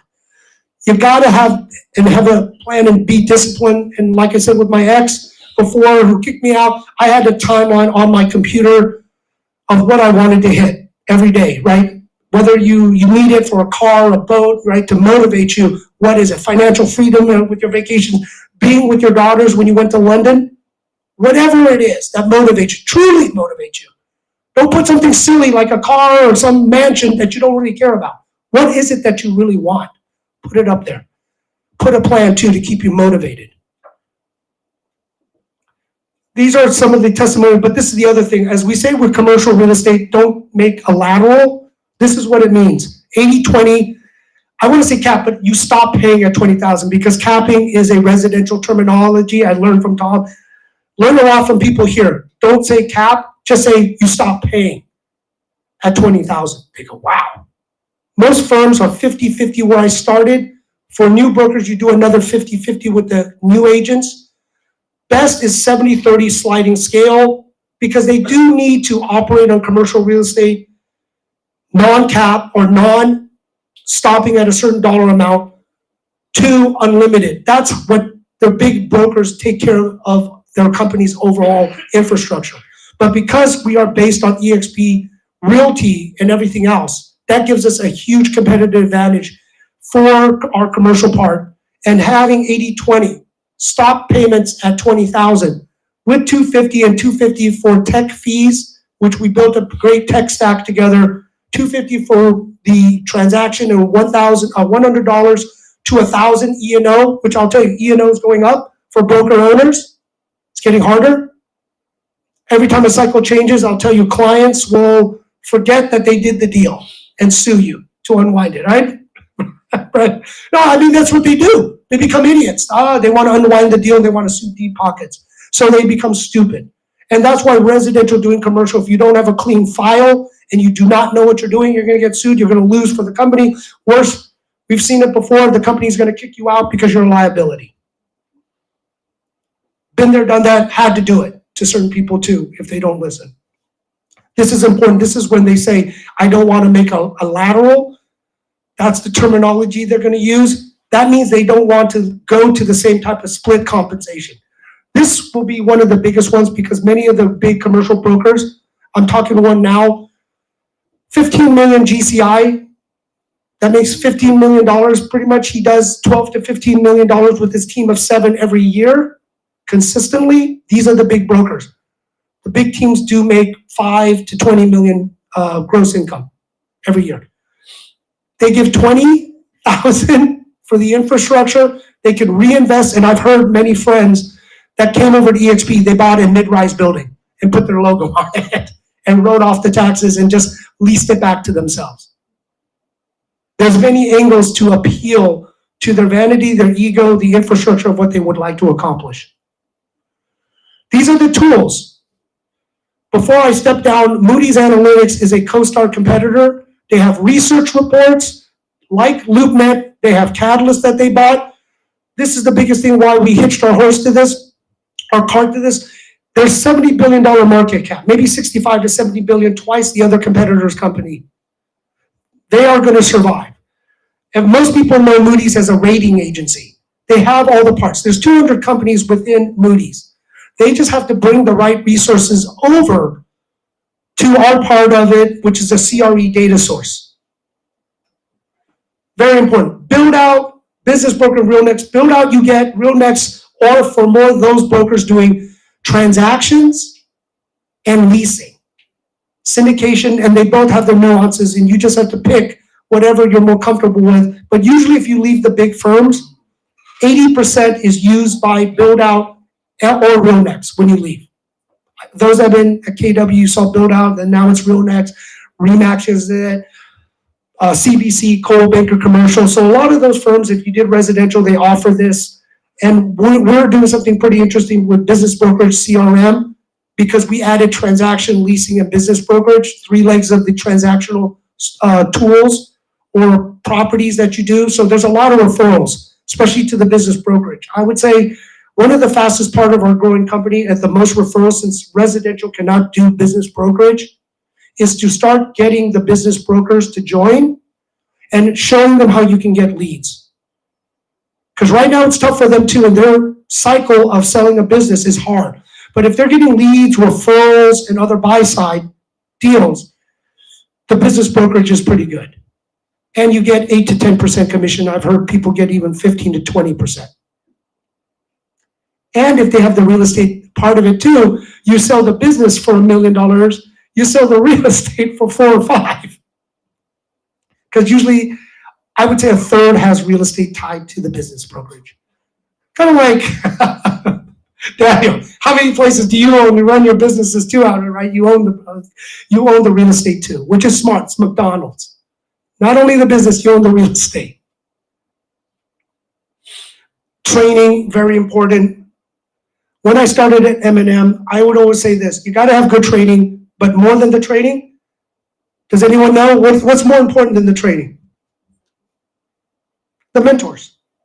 Who's gonna teach you? Who's gonna guide you through this? This is almost like a trade craft.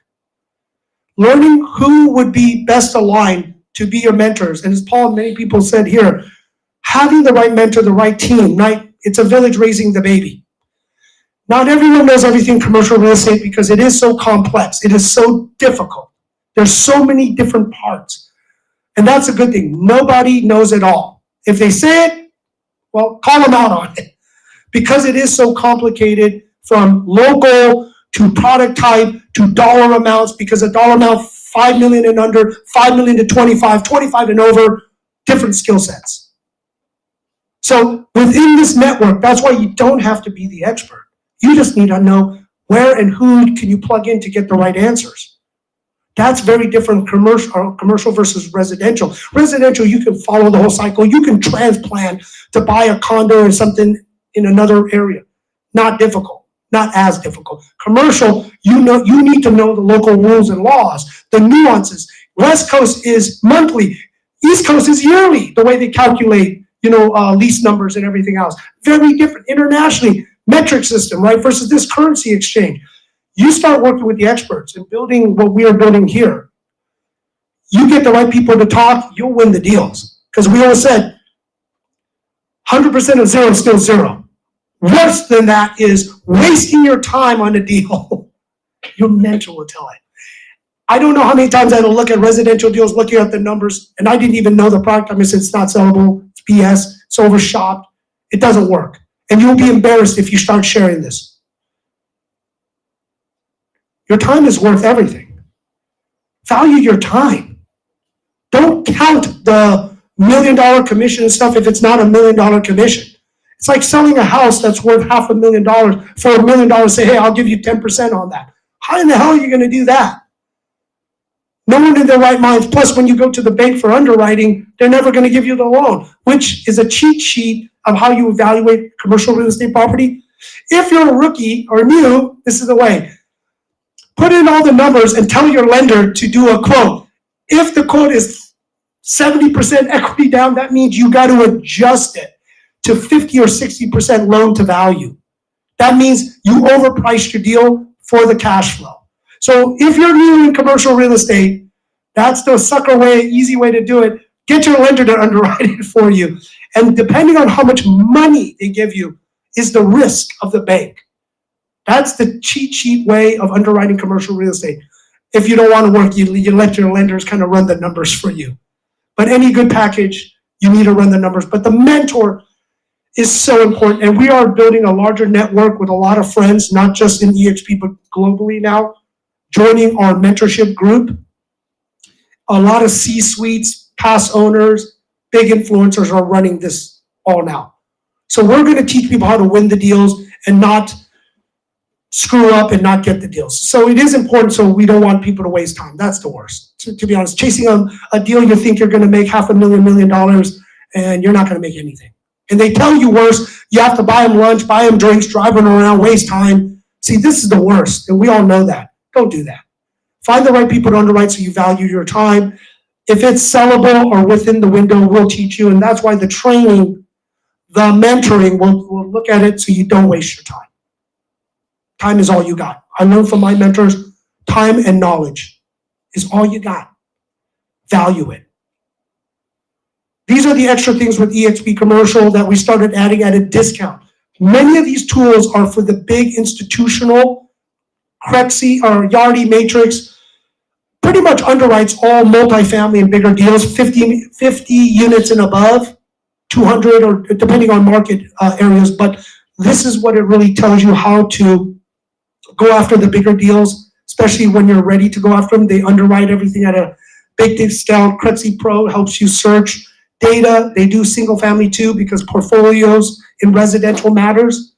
It's CoStar, we're working on that, and LoopNet. I know with Tom, you're working on those parts too. So that is kind of very important. Some testimonials, you can talk to both of them directly. Co-brokering is very important in commercial real estate. Most commercial real estate, once you start moving up, you will handle not only in your backyard, but nationally and globally. So it is important to have a national global network. So when you go after the large clients, it is important to say that, especially with the bigger brokers. They are used to having corporate, not franchise, working with all 50 states. I love this, the 24 different countries. This is another big thing, leads and referrals. We're building it out globally to get more business. And we are working with a large deal in Bali now with a large brand name to do 200 million type of project development using their logo on a building to help make it more sellable. So there are interesting things in commercial with corporate services, brand, putting brands, development, especially if you run the money. It is really important. So there is this within EXP, a great foundation. Workplace, I would say, you got to work it day and night, manage it, get a junior or assistant or a VA, but you should do it yourself. I always say if you're going to do anything, you have to do it yourself. You don't have to do it forever, but know how it works. Pass that knowledge to your assistant or anyone else. Split the deal with them. so you can get leads. And I know with many people that are more experienced, they've gotten a ton of leads. I would say anywhere from $50,000 to $500,000 is what I've seen using Workplace. No other company really has that. I know the other residential doing commercial, because they're franchised, it's very hard to work as one big company. Regis, I love this too. There's always a space for you to plug in. How many? 6,000? 3,000 locations you can always plug in. But with Daniel and many others, there are places that you can plug in. We are working to find other ways to network those that have EXP offices and others to kind of collaborate, or whatever pricing you could use to get other offices. And it is sometimes, you don't have to do it often, but you have to do it enough to have these meetings, to physical get-togethers. Just don't have to do it all the time. Syndication, this is a big one. When you get a listing, an opportunity, it does blast it out. We are working on deals now to launch to 10 million, 20 million eyeballs. So this is a good listing presentation to say, I could access 10 to 20 million eyeballs of people looking at the deals.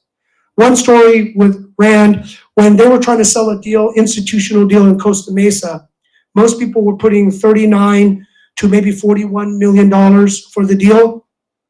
The deal came in at 43. You know who the buyer was? For those that didn't hear it, don't say anything. Century 21 from Korea, residential buyer. 43 million. Because commercial, we all underwrite the same. We know, unless we know a secret sauce or the planning commission to increase density, right, to allow something different. Everyone looks in commercial, analyze it pretty much the same way. The residential, since they don't have access to commercial deals, they gravitate and grab onto it and they sell it and show it to their clientele. And they usually, for whatever reason, they just want to buy it, all cash.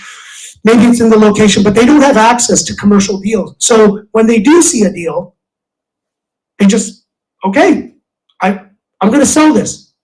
And they don't really know, but they at least bring the investor buyer to the table. So to say you have a global network with enough eyeballs, there are many stories of residential brokers buying commercial deals. Not so much the list side, but the buy side. They get it because they're not exposed to commercial deals, because we do not have a centralized MLS. So they don't have a listing of every commercial deal. So whenever they see it, they try to sell it. This is something for EXP commercial only, or EXP agents only, to learn commercial real estate. So if you're part of EXP, please do this. If you're not ready to join commercial yet, this teaches you a lot of things that we were doing in commercial. Value of representation, the buy side deals, other things that we use so you can speak intelligently to commercial or your clients about commercial, and then get the right people to help you close the deal. But this will give you enough knowledge, enough expertise to talk the language, to refer to bring people in. This is important. For $249, and I say if you do the test, if you do the course, take the test. So they do from Mike Lipsey, gives you a certification for it. So at least you say, I passed the test, just like the real estate test, you did it. Very important if you're not ready to jump over right away. Advisors, I always said it, your mentor is made in gold. You're so lucky. Calvin, Daniel, the rest of this team here, they love everyone. They pour in. When I had to do it, it's like, bring me a deal, then we'll do it, right? That's not really mentoring. That's just bringing deals. That's not mentoring, right? That's showing when you had something. How do you get the deal, right? Let's help people get there.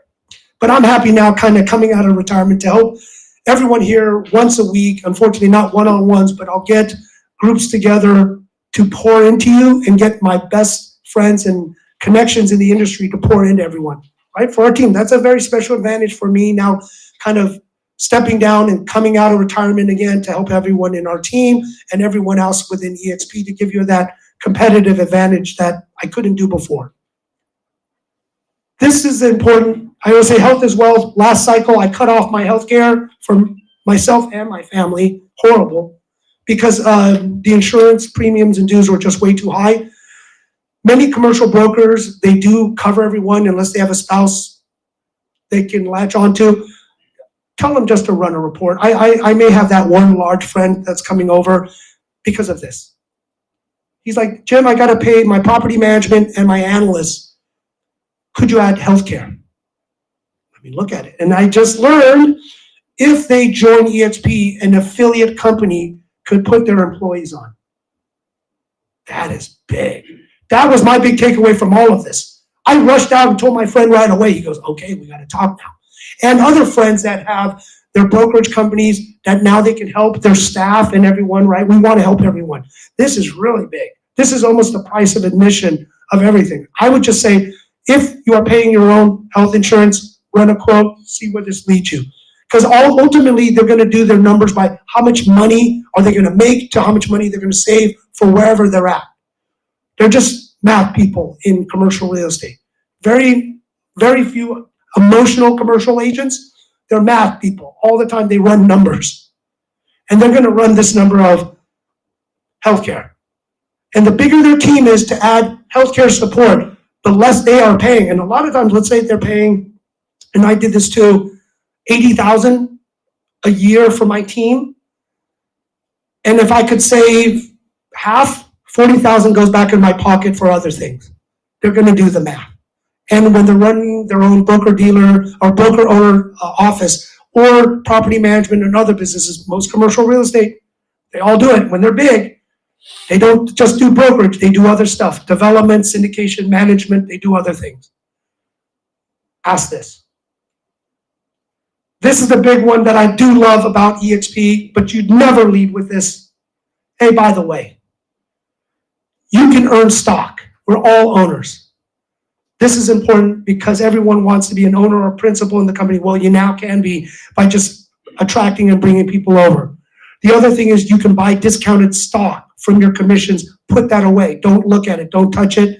You know, it's a write-off. It helps you with many things. And I always say the Icon Award, boy, I got to put you guys to work a lot more in commercial. It's easy for them to make money, except, you know, they got to do the 20 deals, but now they understand do a bunch of small lease deals to get Icon. They're all making $500,000 volunteering, which I want to make them volunteer more. Tell Calvin that. You know, we're paying him now to be a part, but we're happy that he's here as a leader. But it is giving so much away. The $20,000 in cap versus residential, buying equity and earning stock. This is just gravy for the commercial agents. They will do this all day long. And one thing for our group, as we're beta testing, for the larger commercial brokers, they don't care to share or recruit. How do we do it for them? How do we help promote and attract? Because when you show their big deals and what they're doing on LinkedIn and social media, which I'm going to build a program, very fortunate to get on CREI. It's a good group of influencers because following residential, social media, LinkedIn, all of these platforms is so important. So I'm plugging in, but trying to teach the commercial real estate nuance. Still early, believe it or not. It's important to be on there. Really important. You're going to get leads, free deals, and it's proven in residential to a point that it's gone crazy. Commercial is going to follow, like everything else. But this, don't lead with this. By the way, this is important because it does bring extra money, and what the big commercial brokers, they want legacy. I had friends that came from the big firms. They were chairmen, owning the office, but their kids wanted to be at EXP Commercial because they don't want to be stuck in a big CB, JLL, and those offices. They hate that. They work here at EXP. They co-list with their dad or their mom or their, somebody in their family. And it's funny. So once they do that, when their parents retire with all the leads and connections, they go under their kids and build. That's why I got a lot of big seniors and leaders to come over. They don't want to do this. They just want to build, but for their own incentives is the legacy for their kids. You talk to the big ones, say, what if you, when you retire, do you have a son, daughter, somebody, nephew? Build under them. That's what they want to do. They don't need the money. But if they know they can build for their kids, grandkids, nephews, somebody in their family, you better bet they're going to do it. Or do it to give back, create a nonprofit foundation to give back and help. You're going to see a lot of the commercial, like anything else, that have done well, like Tom, he gives back all the time.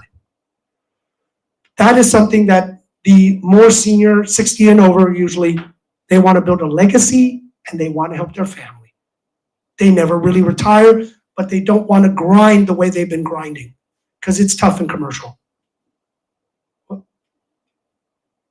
The rev share, Tom and everyone's better. I'll let you guys finish the rev share. It is a powerful tool and that's what helped me. Thank you, Calvin, Daniel, the rest of the team. That's what freed me. I mean, I'm not going to show numbers. I don't want to get in trouble and stuff, but really it helped transition me so I can help all of you. But let me let you get into the rev share, but thank you. I'll be here after they do this to answer any other questions and get into how to really do the business and not the fluff of, work 40 hours, 60 hours, 100 hours. There's other smarter ways to do this business now that I've learned. All right, thank you, Jim. So I'm gonna kind of share with them. Oh, coffee. Oh. So most of you guys are in our organization. Some of you new. So when I share this revenue share, I always go back to how does the company share the revenue? So we have to understand we are, yes, virtual. So today for you guys, I want you guys to learn what you just learned from Jim and Tom to present this. I always go with numbers. So I always go back with, what if there's 1,000 real estate offices just in Texas? Franchise, independent, doesn't matter. 1,000 real estate offices, put that in your head. Then I always do, well, what if they cost $6,000 a month, right? Simple math. You do 12 months, you equal that is $72 million just in rent. So when I share this, I said Glenn Sanford, our founder of the company, was able to eliminate this hard cost day one. How? Because we're virtual, right? So I eliminate this and I share what the virtual looks like. So it's a little bit, I'm kind of pivoting from what, and you've probably seen it before and you know where we're at, we're in the EXP world, but what does that virtual look like? So I'll go into our little virtual world here. And basically we have a little,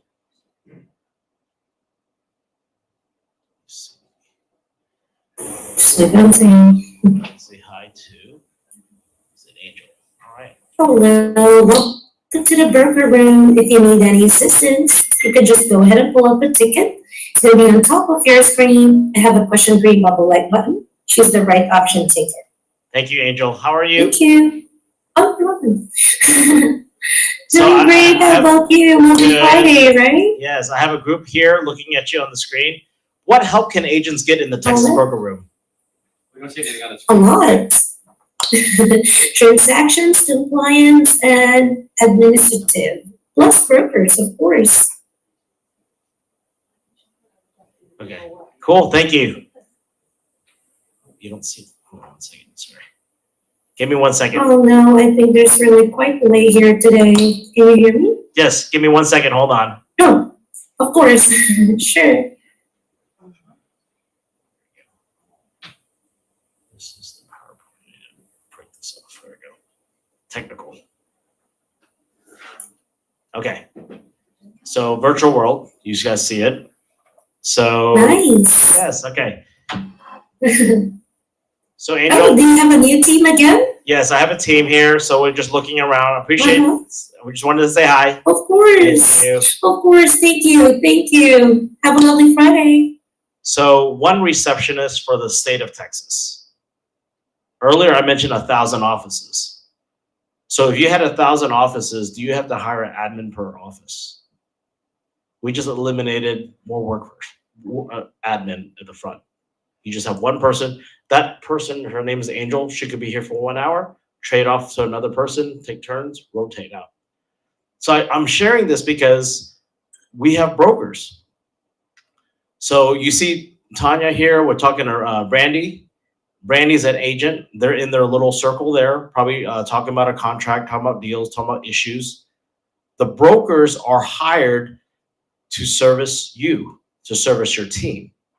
They work for you. They're hired as a W-2 employee to service your team. That is how we're growing. So when you understand scalability, economy of scale, that is how EXP operates. People don't understand this. People think this is like a little weird video game. It is weird, but it eliminates that cost. So when you understand that Glenn Sanford, our founder, was able to figure out a solution, that is why. Training, just like any training, and this is, don't forget, this started in 2009. This is before Zoom calls, right? For training, we operated in this little virtual room, auditorium, right? You can have a speaker go through their slides. That's how we get trained by top producers, instructors, and not just one auditorium. You can have 20 auditoriums at a time, 100. There's no limit, right? So once you understand that, that's why I wanted to kind of share with you guys so you understand the model. Now we're going back to the PowerPoints. I'm just going to use one of these real quick. Revenue share. Okay. So most of you guys have heard me before on revenue share, what this looks like. I want to kind of show you how the numbers work, where it comes from. We're not a multi-level marketing company because we're not selling a product. We're just doing real estate. Okay. But because of the cost savings, the company can share revenues. So what does this look like? We remember we're an 80-20 split. If you're on the realty side, it's 80,000 times 20% equals that 16,000. If you're in commercial, we're 100,000 times 20% equals 20,000. Okay, that's our cap, or that's all we pay into the company. If you're a top producer at Remax, Keller Williams, Coldwell Banker, what do they give you? They give you a nice trophy. Even at your mortgage company, they give you a nice trophy. This company will give you back equity, more ownership. You'll get 16 or 20,000 back in company stock. How?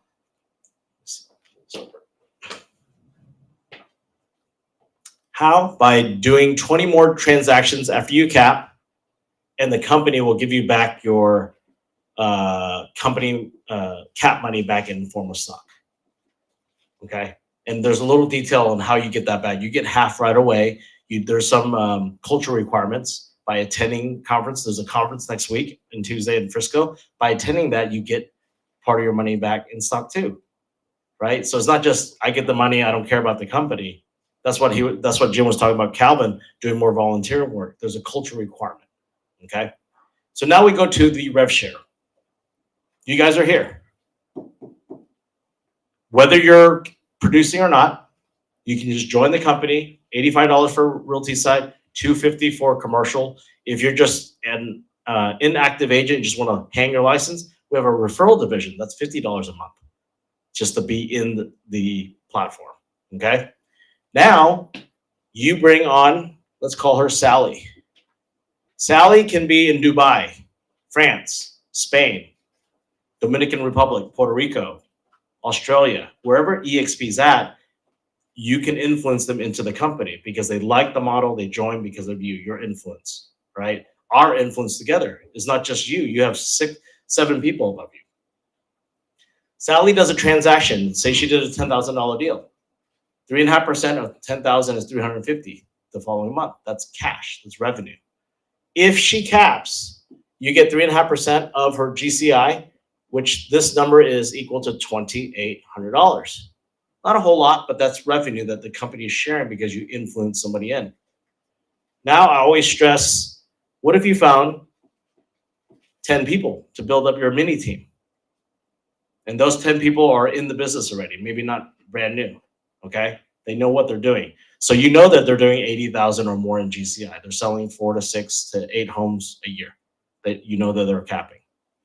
Well, this is $28,000. If you're producing and you cap, maybe you're not a top producer, but you are capping, you just covered your costs and you made a small profit. So this immediately eliminates any company that's doing flat fee because there's still a transaction fee. You can never make that money back.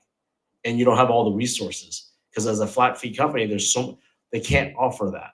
There's not enough money on the table. Okay. And there's nothing wrong with those companies either. I'm just sharing the model. So now we go to tier 2. Sally brings on, sorry, my handwriting, brings on John. John comes in, and John can be in Georgia. John can be in New York. John can be in Wisconsin. We are all licensed in all 50 states. So when you understand that, John comes in and you are able to get 4%.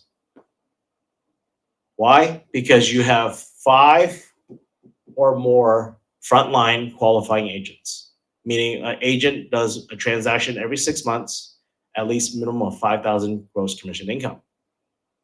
But you already know that you already built a 10, so this anyone in your tier 2 is equal to 4% now. Of what? 4% of what? Of the gross commission income. And this number equals to $3,200.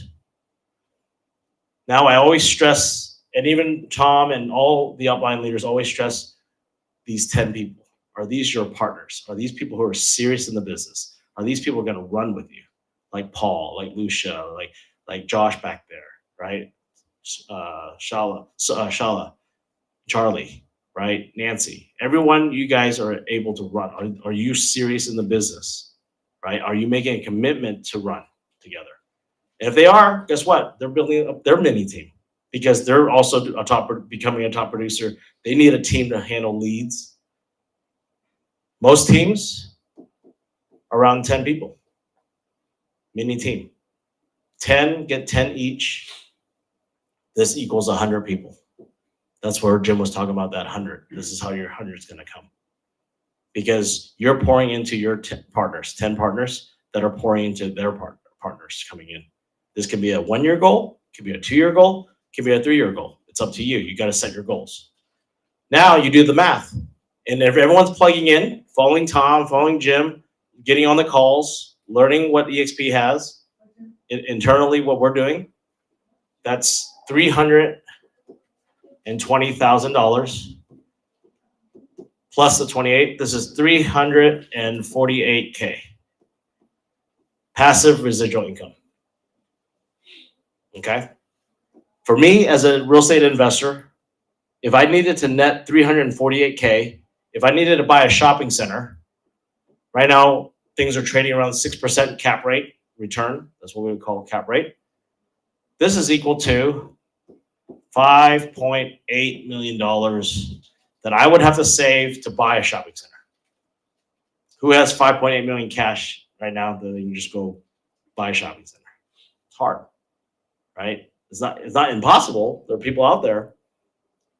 But when I look at this, I just need to find these 10 people that are strong, that are leaders, smarter than me, right? Just like Tom says, Tom's much smarter than me.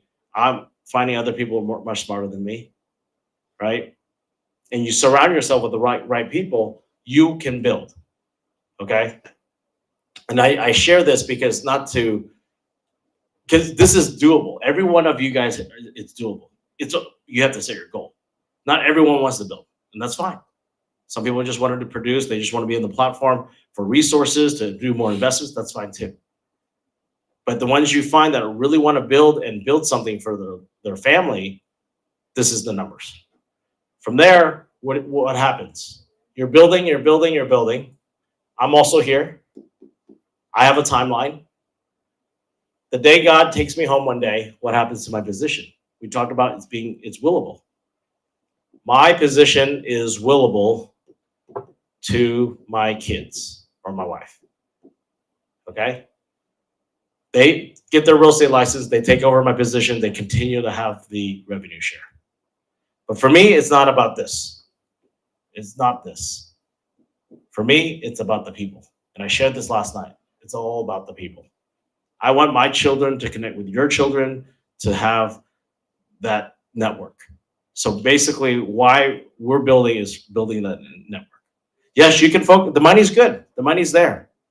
I showed you, the rev share for the past 3 years, and it just continues to go on. It doesn't stop. The day I stop talking is okay because you guys are learning. You guys are building up for your legacy.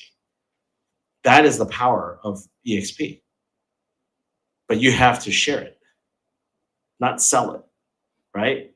I'm not trying to recruit you. I know that you're the daughter, your mom. You can go to Keller Williams. You can go to Remax. I'm just here today to share what we're doing so you understand what it is. And you, as an entrepreneur, can run with it. Same thing for you guys. You know, Esther, you too. I know. Because we don't have all the time in the world, right? We're if you look at our timeline, it's not very long. And the thing is, it's not, for me, like I said, it's not about the money. I own shopping centers. I'm trying to find the right people because we all have skin in the game. When people join this platform, we're paying $16,000 or $20,000. We all have skin in the game. There's other copycat companies that, because we're a proven model, there are copycats, but a lot of them don't have skin in the game. And it's a different group. That's why who you surround yourself is important. That's why we have the choice of who we bring on together, right? So you find the like-minded people to come together, to grow together, you know, and I surround myself with other people, other shareholders in the company. So earlier when you saw that other lady, Bettina, come in, that was a shock because I've poured into their group. I actually go explain this model for her at their weekly meetings. And because she has a big resource website as well. I get to R&D, rip off and duplicate, right? So I don't have to reinvent the wheel. I'm learning how to build too. Paul has been good because he's built teams. I haven't. So I get to learn from Paul how to build teams, how to talk to people, learn how to be a better coach. I never thought I would be coaching people, teaching things like this. So I also have to invest in myself. EXP also has success coaching. I took a success certification. Doesn't mean I'm a coach. I took a certification to invest in myself. So now I start listening to podcasts about coaching, building teams, things like that when I'm driving, right? So hopefully you guys understand, you know, there is something special here, what we can create together. And we just, you know, at the same time, we need to just collectively figure out a way and strategize. So that's really all I have to say. I appreciate Tom and Jim spending the time this week with us in Texas. Next time we do this, we can't, this room would be too small. I even thought about tearing these walls out, you know, so we can just really, you know, utilize it. But of course we can use other spaces. There's always opportunity. So please invite people next time we do this because it's important, right? When you invite somebody, it's not you're just inviting, just like Tun, you invited a guest earlier. I know she had to leave, but she heard bulk of it. She's a top producer, you know, but at the same time, it's her business decision what she wants to do. We're not forcing anyone to join us. We're just sharing and they see the culture and that's how we're going to grow. So hopefully you guys learn that and do the same thing. And that's how we're going to go. But yes, Tom. Okay. I'd love to hear some testimonials. I look around the room and I see Tom and I see Charlie, I see others. Yeah. Would you guys mind getting a testimony about how you guys are leveraging this platform, why you made the move in the first place? Why you're still here? TC. And Charlie, where's Charlie too? I remember first meeting Charlie. Charlie is my motivations, inspirational. Good afternoon, everyone. Anyone else? I don't call people up, but I've called these guys already. They already step up. All right, we'll do it together. Okay. All right, I'm Tan. Joined EXP exactly 6 months ago at the EXP Con. I had the privilege to be invited to attend the conference. At the time when I met Daniel, I was like, man, I was thinking about opening a brokerage, right? Just like what we share here. Why open a brokerage, have all the expenses, liability? Why not join a great platform to build a team within the platform and earn all these revenue shares, live the legacy? So very passionate in real estate. So anything you do, you gotta have the passions. Without the passion, without the courage, consistent, it won't get you there. Just like raising your kid. Tom loves his children, his wife, obviously. You love your children, your wife. You do anything for them. The business that you're building, the client that you're working, you gotta love them. Give them all the excellent customer service you can. They can see that, right? They'll become your raving fan. I've been in business for so long, and I'm just starting to do a lot of promotion, social media marketing, but I haven't leveraged any kind of lead generation, which I will soon. But I'm getting a lot of leads from past clients that the service I provide to them, they refer. And as you build a team, you want your team members to have the same mindset, the same, customer service. It's building a Raven culture, not just a Raven fan. they're your fan, but if your team member doesn't deliver the same service, you're not gonna have a raving culture.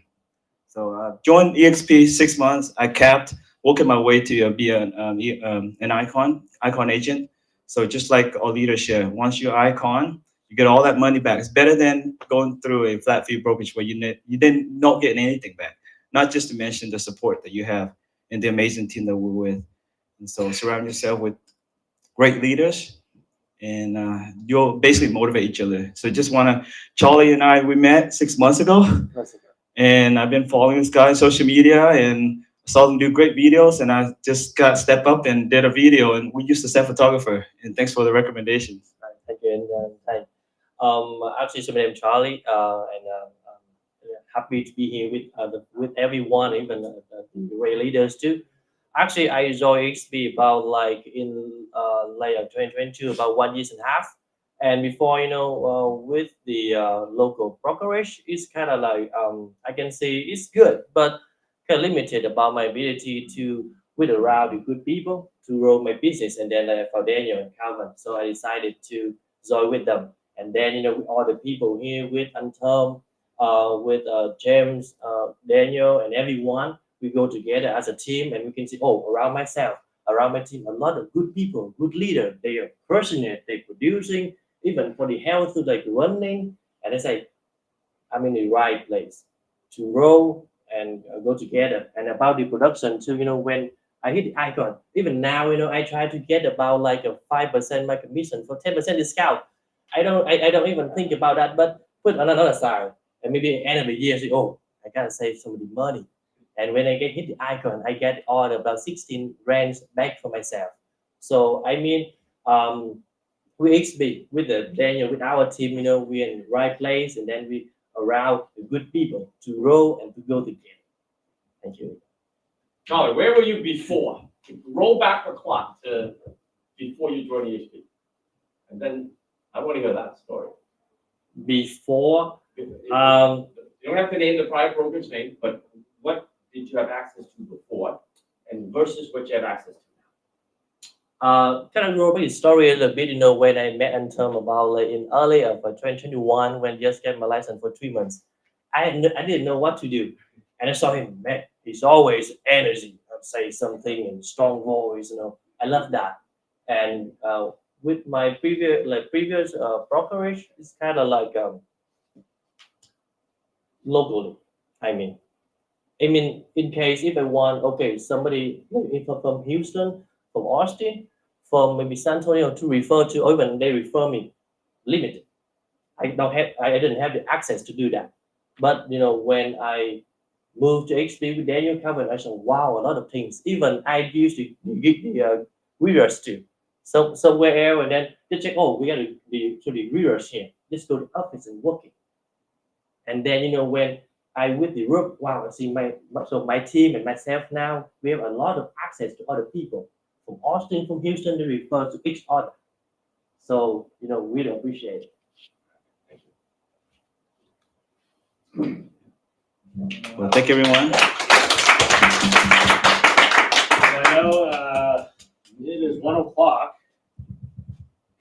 Since we're a small group, we welcome to join us across the street. We'll have a quick dinner at the dim sum place. We can just sit down and network a little bit, and we'll come back here for happy hour if you want to. I know other people will be coming later on, but that's what we'll end it early, and we'll just go out to lunch right across the street. We'll go to JS Chen. It's a Chinese restaurant. There's 2 round tables. We'll go hang out there, and if any questions, we'll just chat. Does anyone have any questions that you want to get answered? Why did you come here today? What did you hope to accomplish today? I was told I would get a car. What? I thought I was gonna get a car or Okay. a Get a car? I didn't get a car. I wanted a 9 car. No, it was a drawing. I think you stepped out of the room. No questions. Is there anything that you hear that you say, yeah, that's too good to be true? I don't believe it. All right, guys. Yeah. That was good. All right. Let's go. Let's go to lunch. JS Chen across the street. If you want to carpool, let's carpool. Sure. Let me go back. I think I can do this. Yeah.